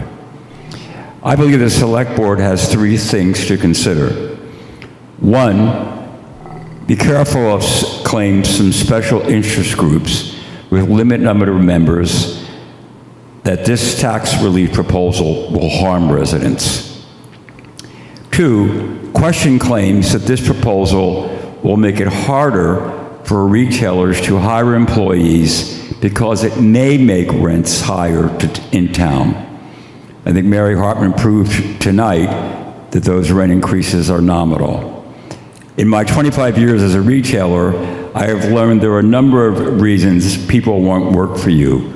Rent was never one of them. Three, have the courage to do what is right for the 3,000 residents who applied for potential tax relief.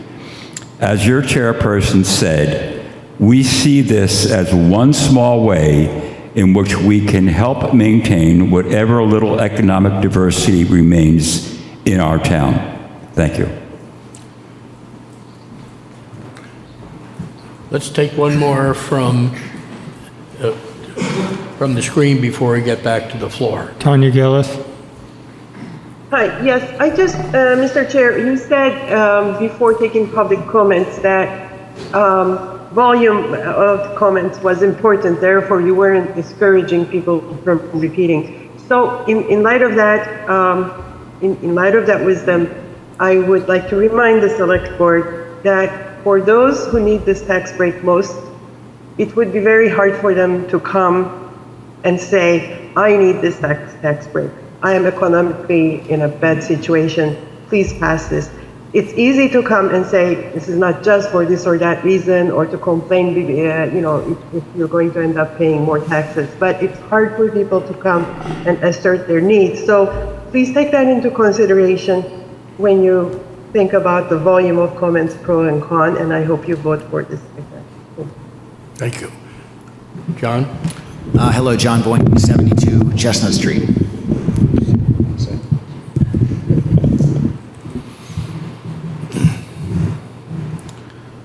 Okay, I did grow up in Concord, and I am deeply sympathetic to the issues around economic diversity. My parents grew up in Concord, so I would love to find a solution to this economic diversity problem. I was actually in the long-range plan, and those discussions were actually riddled with dissonance. On one hand, there was a lot of talk about keeping Concord affordable, but on the other hand, we are not willing to compromise on anything. We want gold-plated services from the town. It's hard for us to sustain this level of spending and keep the town affordable. It's simply those two just don't true up. So to me, this idea seems like the easy way out. Mary, you made the point that we have a spending problem. I think that's true. If we make a move like this, I worry that we're going to, it's just going to pave the way for more spending. I'm not opposed to spending, but I think we need to be fully accountable for what we decide to do as a town. And I don't think that this is going to compel us to deal with our spending problem. It's just going to smooth the way. My other concern is is a broader concern about the community itself. We already have a situation where those who live in higher cost, higher valued houses, of which I admit I am one, are paying a disproportionate share of the town's operating costs, quite willingly and knowingly. We know that when we come here in this town. I'm worried that once we start formally classifying people into the category of those who have and those who have not, that's not good for this community. I worry that this society, this country of ours, is already riven by division. And if we go down that road in Concord, I just think it's a dangerous choice to make. So I would urge us, before we make this significant decision, for the first time in our town's history, to take time to deliberate on it, ensure there's been ample opportunity for input, and make sure it's the course we really want to choose. So whether it's the right thing or the wrong thing, I really don't know, but I want to be sure we're very thoughtful before we make such an important decision. Thank you. Thank you. Do you want to take another one from Zoom? Go back, yes. Lindsay and Scott Gillis.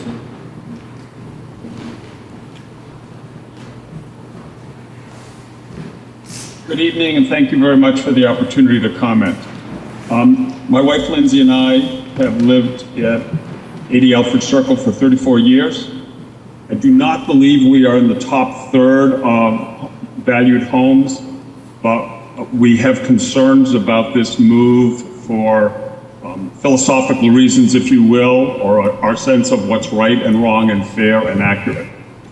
Currently, the top third, and we do not believe we're in that group, pay 50% of the town's budget at the moment. That's without the exemption. The middle third pay about 30%, and the bottom third pay about 20%. It has been mentioned that we have a spending problem. I believe that is the core issue here. And if you can imagine, we have a spending problem, and then we have a tax policy that places the majority of the financial burden on 1/3 of homeowners, and we have a override decision system that may encourage 2/3 of the voters to approve overrides when the majority of the cost is going to be paid by just 1/3 of the taxpayers.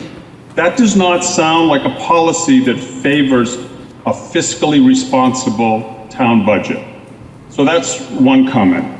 Another comment is that a financial model that does not look beyond next year and does not include the substantial anticipated cost increases may appear to some as a way of softening or understating the huge burden that is being shifted to homeowners with the highest value homes.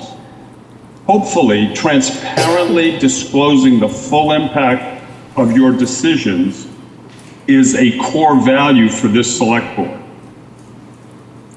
And finally, while the select board may have the right to unilaterally make an unprecedented change in Concord's real estate tax policy, it may not be the right thing for you to do. I'll close by saying it's not too late to pause and create a committee to assess the full impact of the select board's decision before it's finalized. And it's not too late for the select board to listen carefully to those who you are requiring to pay a disproportionate portion of Concord's expenses. Thank you very much. Thank you. Do you want another one from Zoom? Sure, let's take one more and then get back to the floor. Ellen Quackenbush. Hi, so I would just like to comment based on the last person's issue. So what kind of town do we want to be? Do you want the top 1/3 of our, people who live in town to drive our policies? I think not. I think that we really are a town that should be driving based on diversity. In my town, my little neighborhood, West Concord, we really are the kind of low rent district. I wonder, how do we promote workforce housing for those people who are, citizens or employees of our town, teachers? How do we make them be able to afford living in our town? And I think this is something that we're not really talking about. So these are folks who are looking for a house that's less than 900,000. My house is certainly less than 900,000. So I just say, how can we promote a community that really is more diverse and one that acknowledges that not everyone can probably live out in their lifetime, that the home that they thought they could, and please, please consider the diversity of our households. Thank you. Thank you. Oh, there you go. Yes, I'm Jim Naris, 341 Madison, 14-year resident. My wife grew up here. I think I'm the tallest resident in Concord too, but no, I feel duped. I just learned about this 3 or 4 days ago, and I voted for the middle school. My kids aren't going to benefit from the middle school, but I thought it was the right thing to do. But when I voted for that, I had no idea that this was part of it, and I'm not sure most people did. And so I've learned a lesson that when obviously in town I've enjoyed all my time here, but the lesson I've learned is I got to be much more careful in voting for things around here because again, I just don't think there was very much transparency in this at all. And I really feel that if this was, more public knowledge when the vote for the middle school was going on, the middle school may not have passed, and that might have been the intent.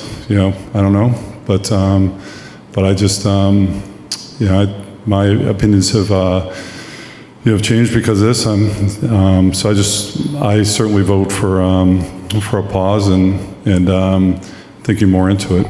Thanks. Thank you. Good evening. My name is Meg Gaudette. I live at 62 Maple Street, and I have been here longer than 44 years. But I agree with everything you said, Murray. It's been sort of suggested that this might be a Band-Aid approach, for lack of a better term, but the truth is we're bleeding. We are losing people with diversity. We are, because on a whole, blue-collar workers and retirees don't typically move into Concord, but they will have to move out of Concord. And I don't think that's fair, because they have historical memory with them.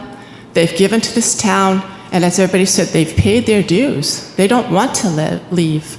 And for the gentleman that lives in Southfield Circle, I respectfully disagree with you that the taxes are not disproportionately on the higher end of the homes. People with modest homes pay a very dear price. I have a very modest home, and I would happily challenge you on that number.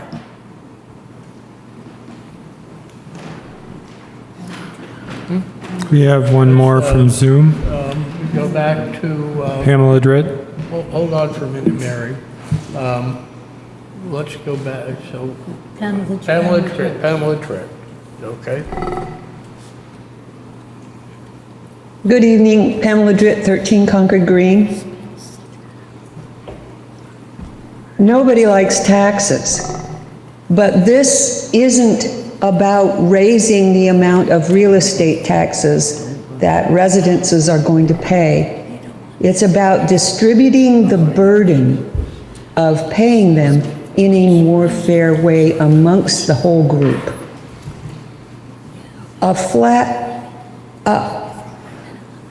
if you want to think about whether a tax is fair or not, everybody wants to have the tax burden be fair, but people have different beliefs as to what makes fairness.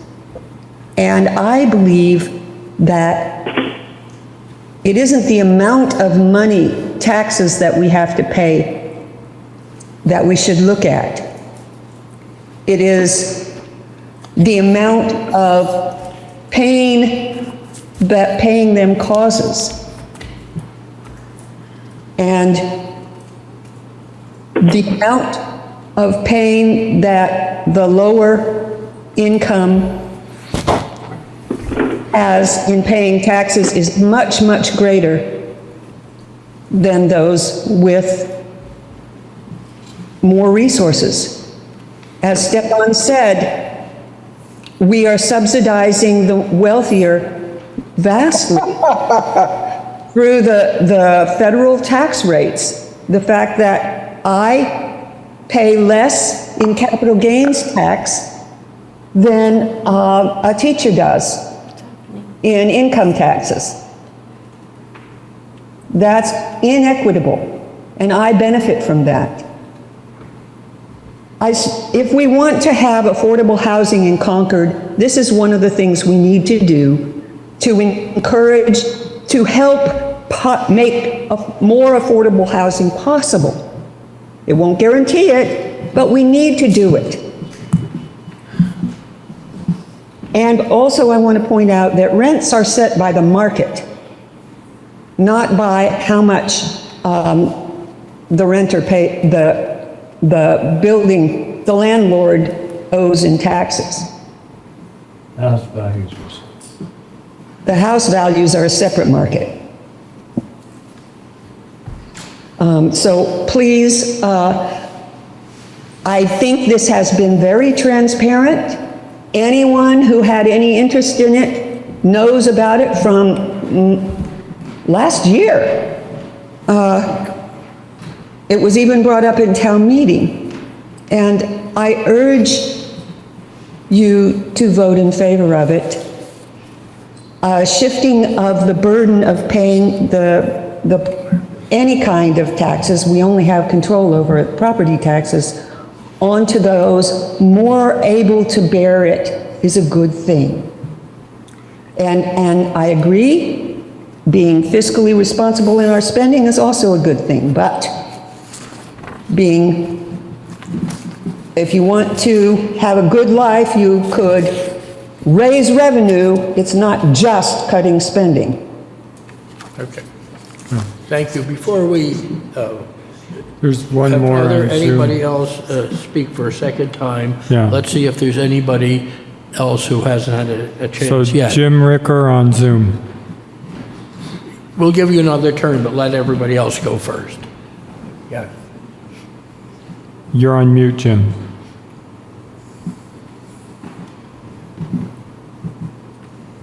That's better? Yes. Okay, hi. Thank you for the opportunity to speak. I've lived in Concord for 51 years and moved here when I could surprisingly buy a small split-level home for $30,000, $200,000. I paid $200,000 over asking because I figured somebody would offer what it was listed for.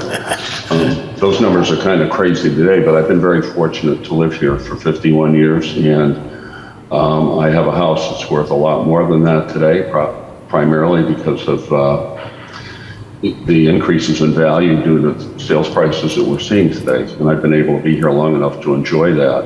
I think the issue is as much social as it is economic, and I know we've heard that tonight, but I would like to see the select board go ahead with this decision. I think if nothing else, it will stimulate a lot of dialogue during the coming year, and it will lead to some fundamental changes, hopefully. And the two I'm thinking of primarily are our spending, as Mary pointed out, is a problem. It's out of control, and much of it is coming from the school system. When we first moved here, they were maybe 40% of the annual spend, and now it's, if you add up all the things that really belong to the school in the town budget, it's substantially higher percentage than that. We just got to get that under control. I think an example of how we almost didn't was the building of the high school. A volunteer committee that had worked on other new school projects decided to vary from move away from a state policy that said you need to build within certain parameters. It wasn't a blueprint or anything like that. And we'll give you $28 million. That committee went off and decided that wasn't good enough. It would not build the kind of school that Concord needed. And the state withdrew the $28 million. Fortunately, the committee was disbanded, and a professional project manager, Dan Durlacher, took control of the process, and we got our $28 million back. But that could have been just a disastrous situation. So that's one area in spending. We just built the high school not that long ago, but now we need over $1 million to build bathrooms at the playing fields. Not a bad idea, but why do we keep coming back to the well when these things all should have been in the original plan?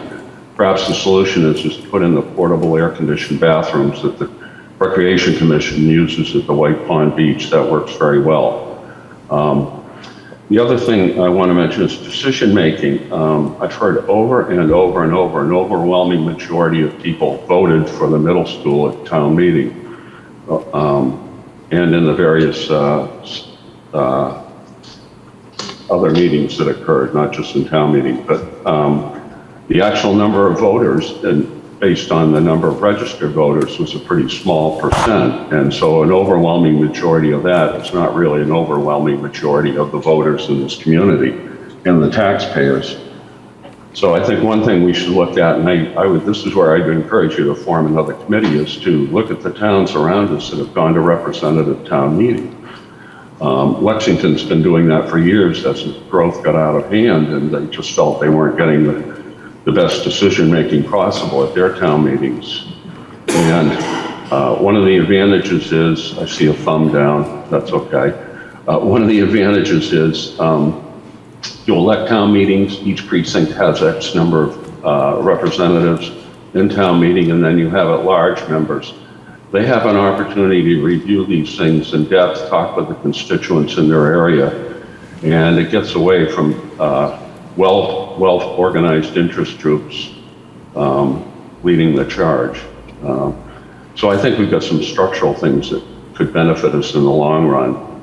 But it is tough to, I sat next to a person at someone's birthday party, and he said, you live in Concord? And I said, yeah. I said, geez, my son is funding a builder who's torn down 14 homes in West Concord and built these terrific homes, and they're making a killing. And I think, you know, West Concord is such a gem in our town, and to think that that's become that sort of a process, which is drastically changing it. Unfortunately, I live near on White Pond, and we have people moving in and out of our neighborhood, and most of the improvements are, well, we have very small lots, so you can't go too crazy, but there are no tear downs. It's, you know, add a wing here or put a garage there, that kind of thing. And we have pretty good economic diversity as a result. Anyway, I used up all my time, so I encourage you to go ahead and vote for this. Thank you. Thank you. Let's see, do we have anybody else? Nobody else on Zoom. Nobody else on Zoom? Anybody else who wants to speak for the first time in the hall here? Yeah. Yes.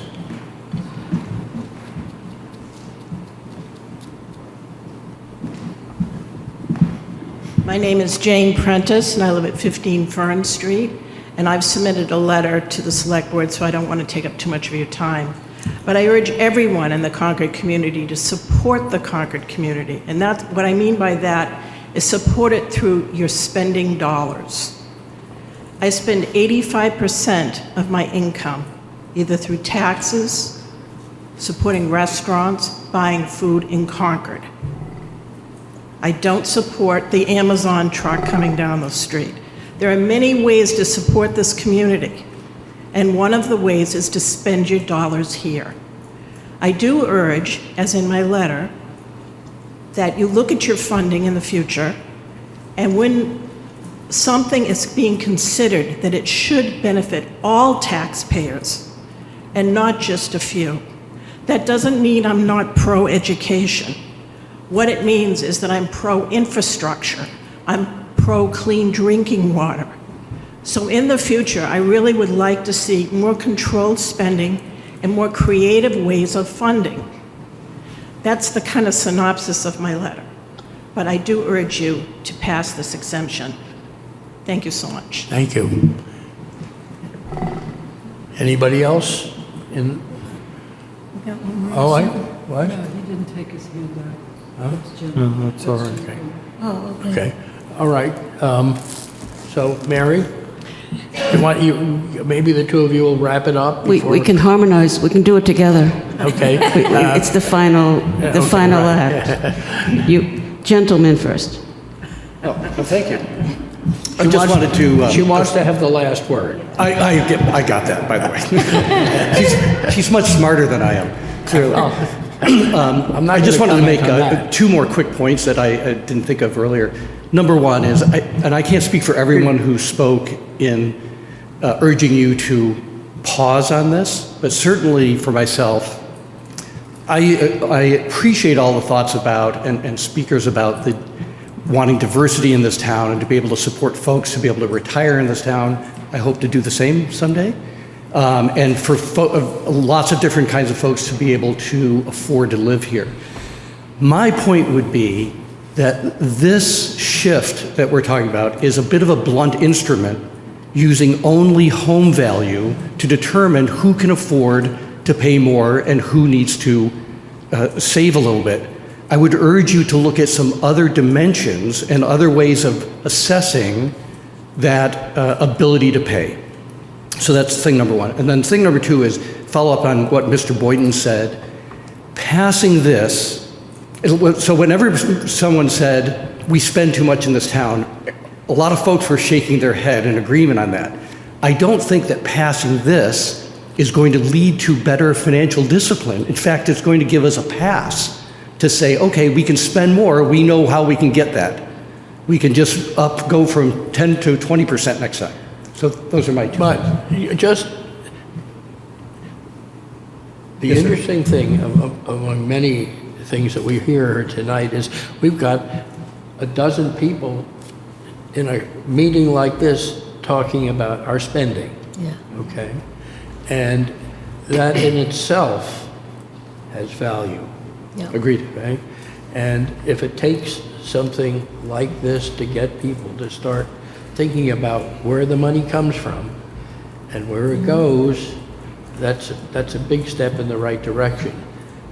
I think this has gotten a lot of people's attention. My guess is folks like me will come to much more board meetings and more town meetings and pay far more attention to the way you're spending our I tax hope that dollars. everybody thinks that this is something constructive, and it really wasn't intended that way, but okay, it shakes things up and gets people thinking, doesn't it? There you go. Sorry. Mary? Tonight will be dubbed Lemonade from Lemons. As far as transparency, Matt Johnson, the former chair, told me, well, 2 years ago, they began talking about this. And 2 years ago, when the assessors came, they were asking the assessors, what should we do? And the assessors, to be fair to them, said that we advise not to because we don't have enough staff. And Matt Johnson said, this time, when you come, and he told David Carr this, we don't want to hear what you think. We're going to decide. Just explain the whole thing to us. So this has been going on for a year and a half, and many times, and it was in the Concord Bridge. Every time when David Carr made a presentation, Mark Howell, when he ran for selectman in the Concord Bridge, it was one of the questions. What do you think of? How will you vote on tax exemption? Same thing with Colin Reed. They all answered that. There were quite a few meetings on this, so this just didn't happen. And I'm single, I'm alone, so I read the paper. So that's how I found out about it. And Anita Techley, her letter last year, I love Anita. She was our former town clerk and did wonderful things. And I wasn't going to go to town meeting last year. When I saw Anita's letter, I went to town meeting and I stood up. And again, as somebody said, a woman on Zoom said, it's very hard for people who really can't afford it to come and say, I can't afford it. And unfortunately, I'm one of those people who, something about me, maybe I'm a New Yorker, right? So I'll tell the truth. And anyway, so it hasn't been transparent. There have been a lot of meetings on this. But now, please come to town meeting. If you had come, please. I'm going to look for you. Okay, thank you. All right. Joan Densberger, please. Thank you so much. I greatly appreciate the board. I'm sure the meeting has been lengthy, and it's an important meeting indeed. Thank you very much for allowing me to speak for a few minutes. Just quickly, I'm a longtime homeowner taxpayer here in the town of Concord. I wrote into the board. I'm just highlighting a few points from my letter. That I do believe that this proposed property tax exemption would accomplish a long overdue transition of the town to a more progressive property tax structure and would bring the town into alignment with other progressive tax systems such as our federal income tax. The the state, our Commonwealth of Massachusetts legislature, sought in their wisdom to enact Chapter 59, Section 5C for a reason, and that was to give the towns some discretion, to exercise discretion, obviously within the statutory parameters, but also based on your knowledge as civic leaders of the particular locality of our town, to adjust the methodology of property taxation in order to achieve an equitable result among residents in carrying the taxes.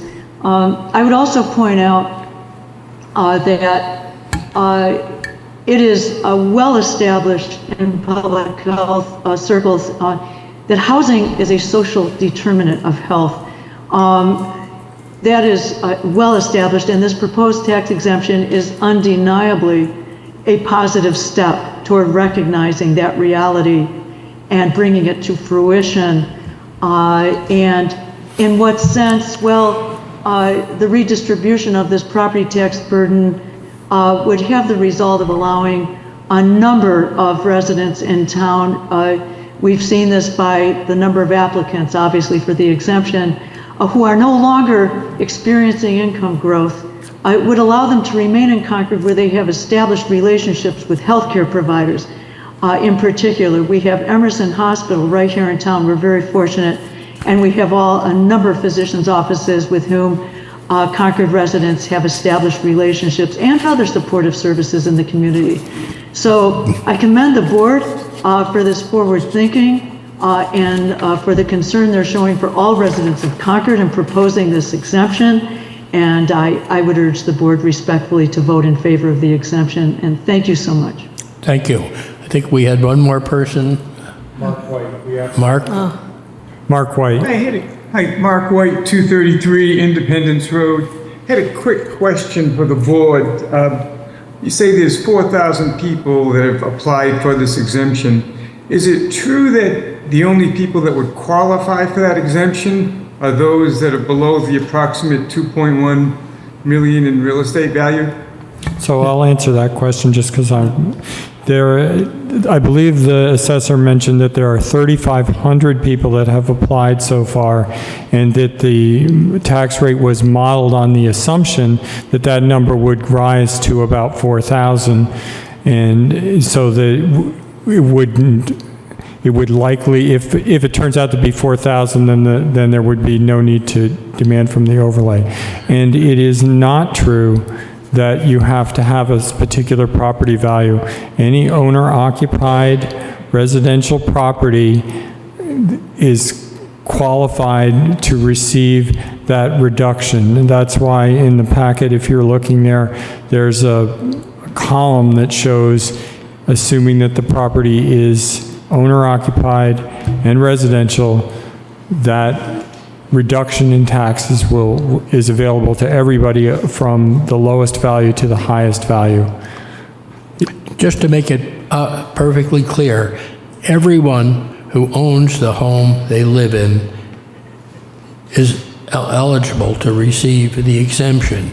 But if you receive the exemption, that doesn't mean that your net tax bill will go down. But it will be less than it would have been if you hadn't applied. Right. The value of the exemption for everybody that applies fully is about $1,875 less in taxes wherever you fall on that spectrum, which is why we're showing the math. So particularly page 20 is very useful because those examples are there, and this is probably a good time to show them again. Properties 1 through 5 of various values from 400,000 to 5,500,000. The first row there shows what the taxes of a property assessed at that level would be using the uniform tax rate, which would be $12.24 this year. And the lower section of that same table shows the same properties and what the taxes are if the residential exemption is applied, which reduces the assessment by $142,000, but increases the tax rate to $13.12. Therefore, on the lower end, the $400,000 property saves $1,524 compared to the flat or the level rate, and the property at the opposite end, the $5,500,000 property, pays $2,964 more in taxes. Their bill goes from $67,000 to $70,000, and depending on where you are, how close to the middle, there can be a very minor change. So the midpoint is 2.145, at which point it doesn't matter which system gets adopted, that property is going to pay the same amount within a couple of dollars. Okay. I hope that's clear.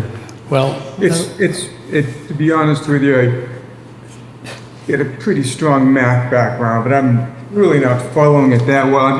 I guess I'm confused as to why we're offering a tax break if we're trying to raise revenue. The total taxation under either scheme is exactly the same amount of money. Okay. Is there a chance I could come down and talk to you tomorrow? The assessor's office would be the best place to go. Okay, great. Thank you. Thank you. Prashar Patel. Prashar Patel. Oh.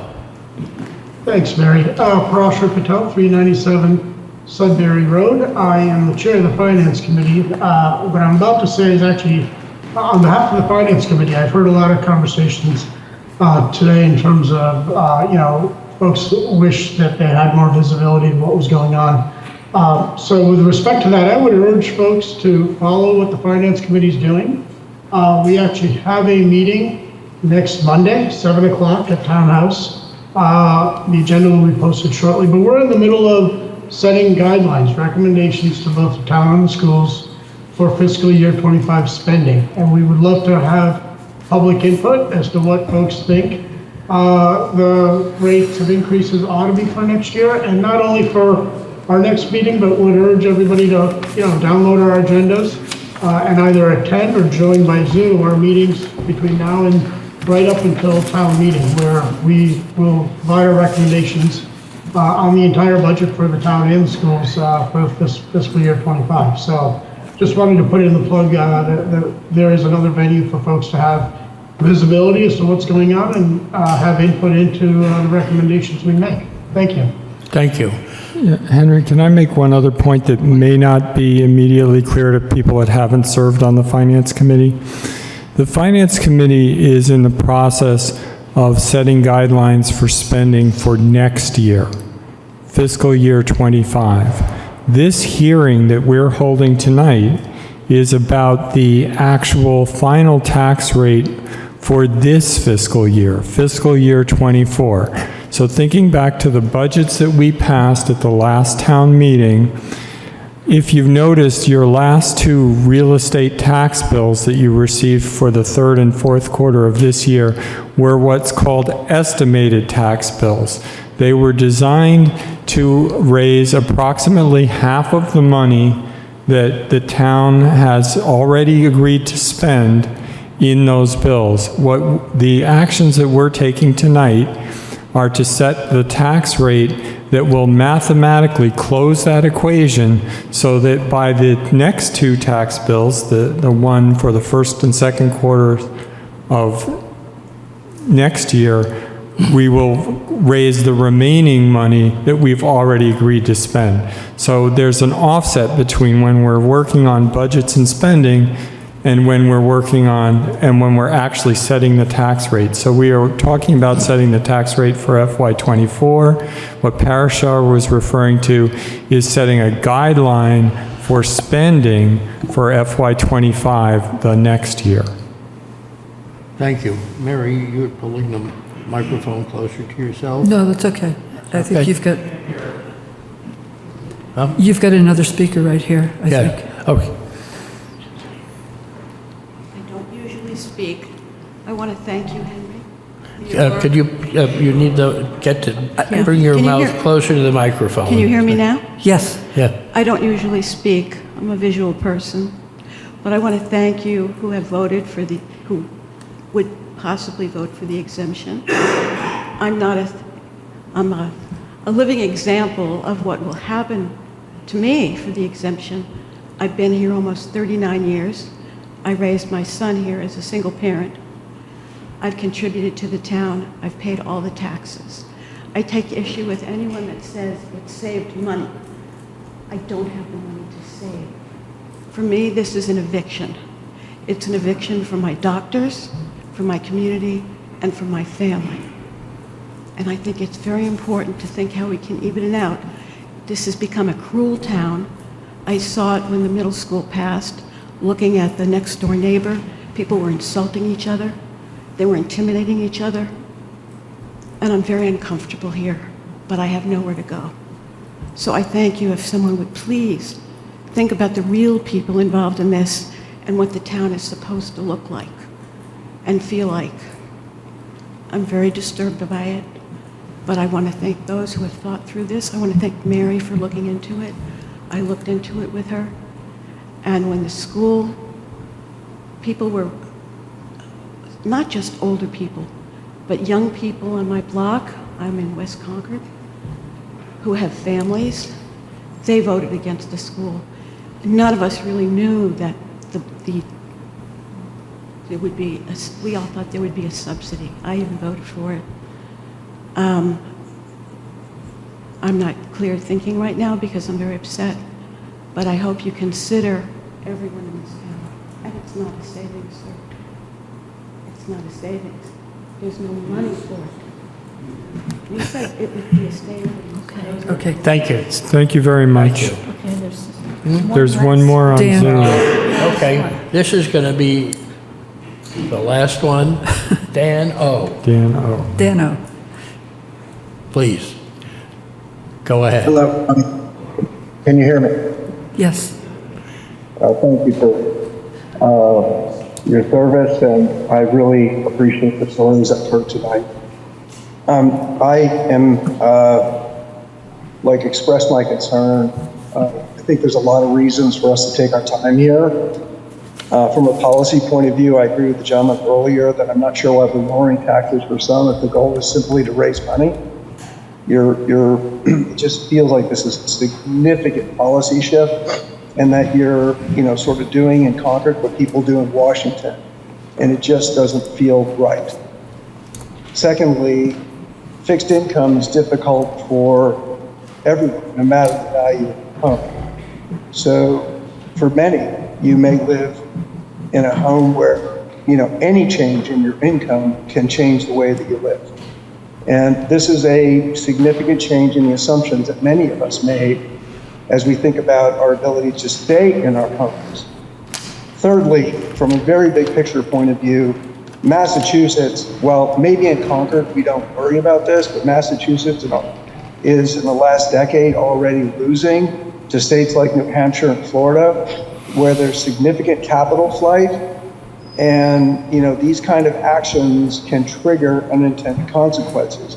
And I mean that genuinely, in a way for us just to be respectful that this has to be a safe place for everybody. And in communities, no matter what your income, but especially for those of us on a fixed income, spending is often a zero-sum game. So if you take it as a tax, it can impact other local spending and donations. And, I think everybody wants to live a quiet and comfortable life in Concord. I've been here since 1992. Incredible experience to be here that time. And I've seen the community rise up and do amazing things. Gosh, a decade or 15 years ago, the Shattuck Hill residents raised $5 million to buy and donate the Simon Road Woods that now everybody enjoys. And the point is that people contribute to the community, not just through a disproportionate tax, which is already, truly, as was mentioned earlier, we all know is already disproportionate. But these communities also already do disproportionate things in all of the local not-for-profits. And it's just important to take our time here to, just given even the small amount of confusion on the mechanics of this tax, not just the fairness, but on the mechanics of the tax. It was very concerning that a citizen at the beginning of this comment period was in the context of just visualizing the numbers, found an error, a material error potentially, in the impact on rent. And so I would just ask that all of us the stories that have been shared tonight are important. Everybody's a volunteer. Thank you for your volunteer, for your help here. I would just ask that we take our time but the unintended consequences. Thank you. Thank you. I want to thank everybody for... Can I close the loop with this gentleman right here? Did What we- was your number again? About 570. The assessed value is 90 million, 50% and 13.4 divided by My point really was, if I'm still online, is that it's just very clear that if youthful... I'm sorry, you've got two people speaking. I'm sorry, I still can't follow your numbers, but... We can't Sorry. follow yours.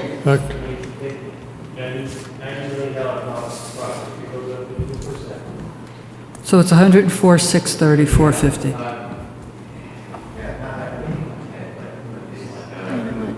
They're not using the mic. It's not an Excel, it's a static power. We can't hear anything.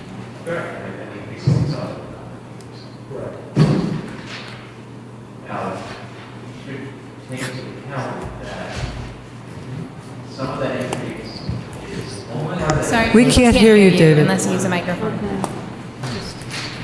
David, why don't you identify yourself? Okay, yes, I'm David Carr, a member of the Board of Assessors. Of course, speaking for myself here, I live at 82 Loswick Road.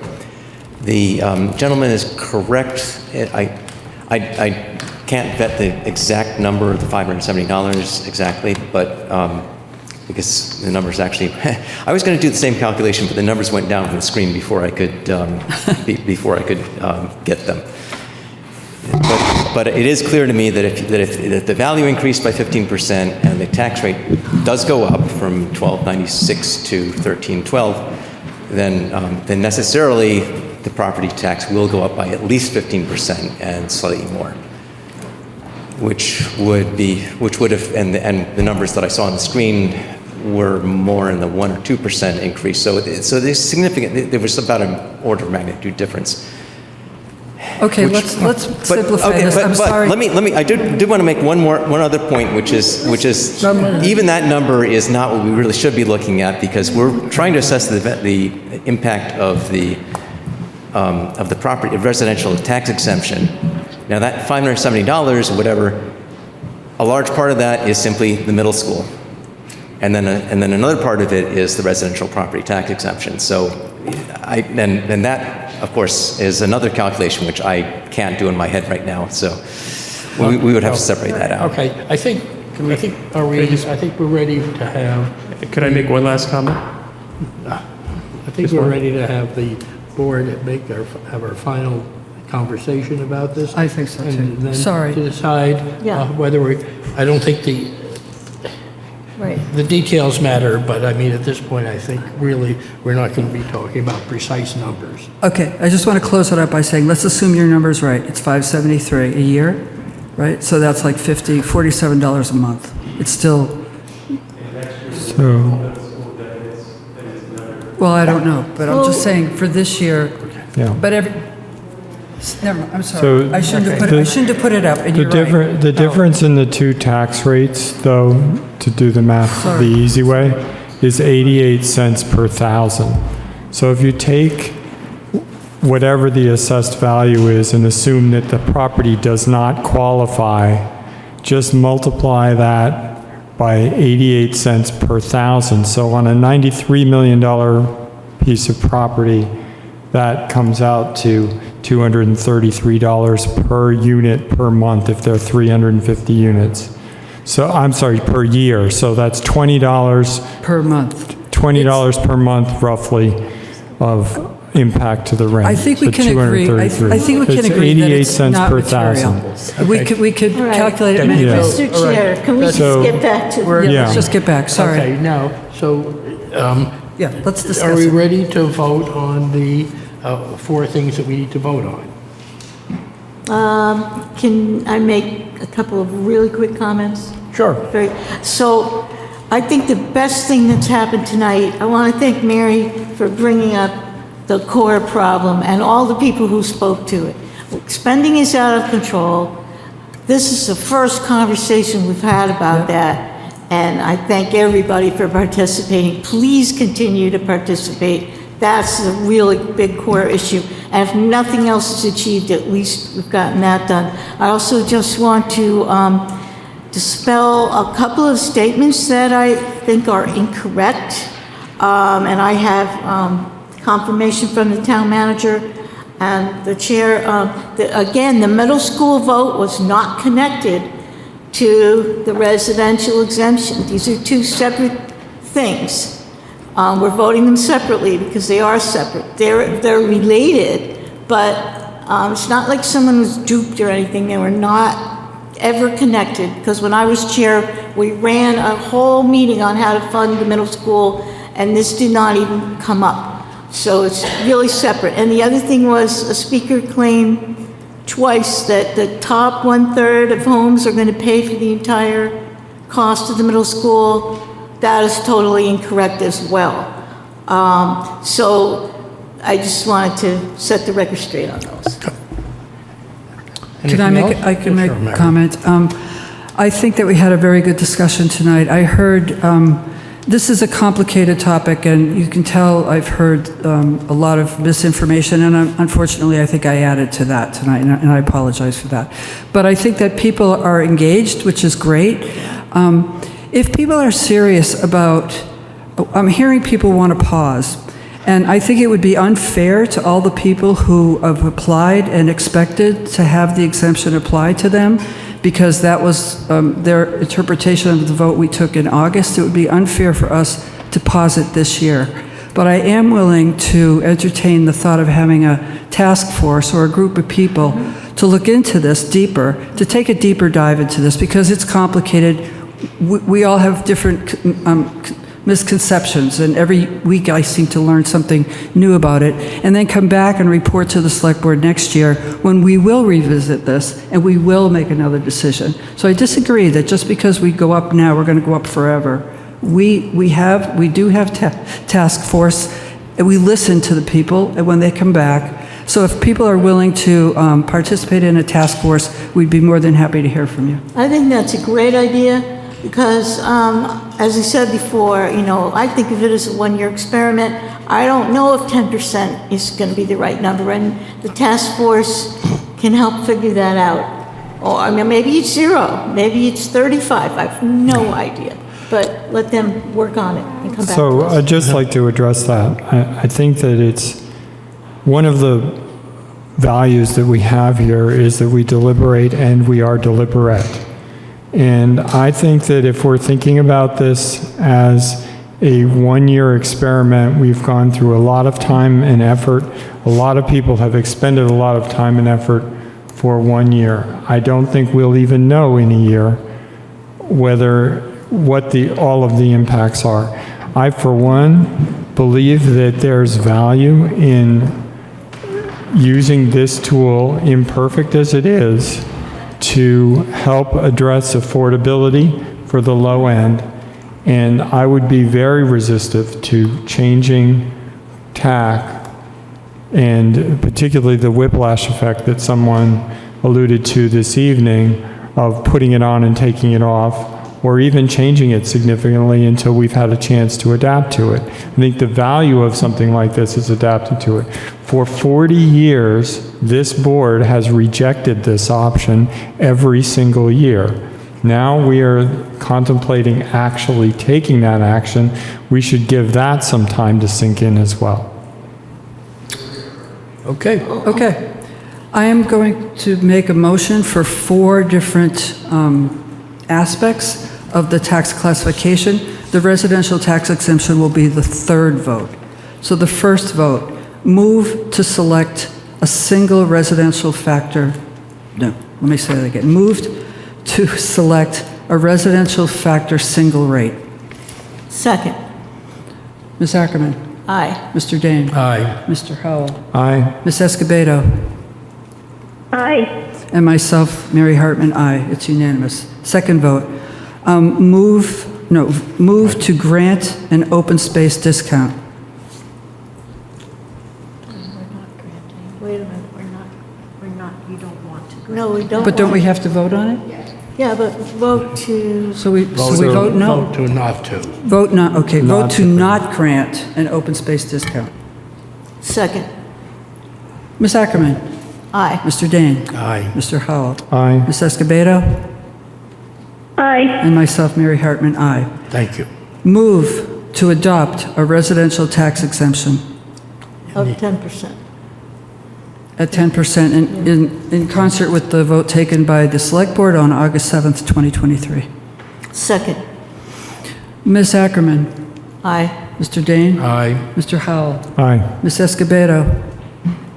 Aye. And myself, Mary Hartman, aye. Vote to not adopt a small commercial exemption. Second. Ms. Ackerman? Aye. Mr. Dane? Aye. Mr. Howell? Aye. Ms. Escobedo? Aye. And myself, Mary Hartman, aye. Thank you, everyone. To close the public hearing. Yes, thank you. That's right. Move to close the public hearing. Second. Ms. Ackerman? Aye. Mr. Dane? Aye. Mr. Howell? Aye. Ms. Escobedo? Aye. And myself, Mary Hartman, aye. Thank you, everybody who Thank you. participated. We're not done. We still have more business. Not on this.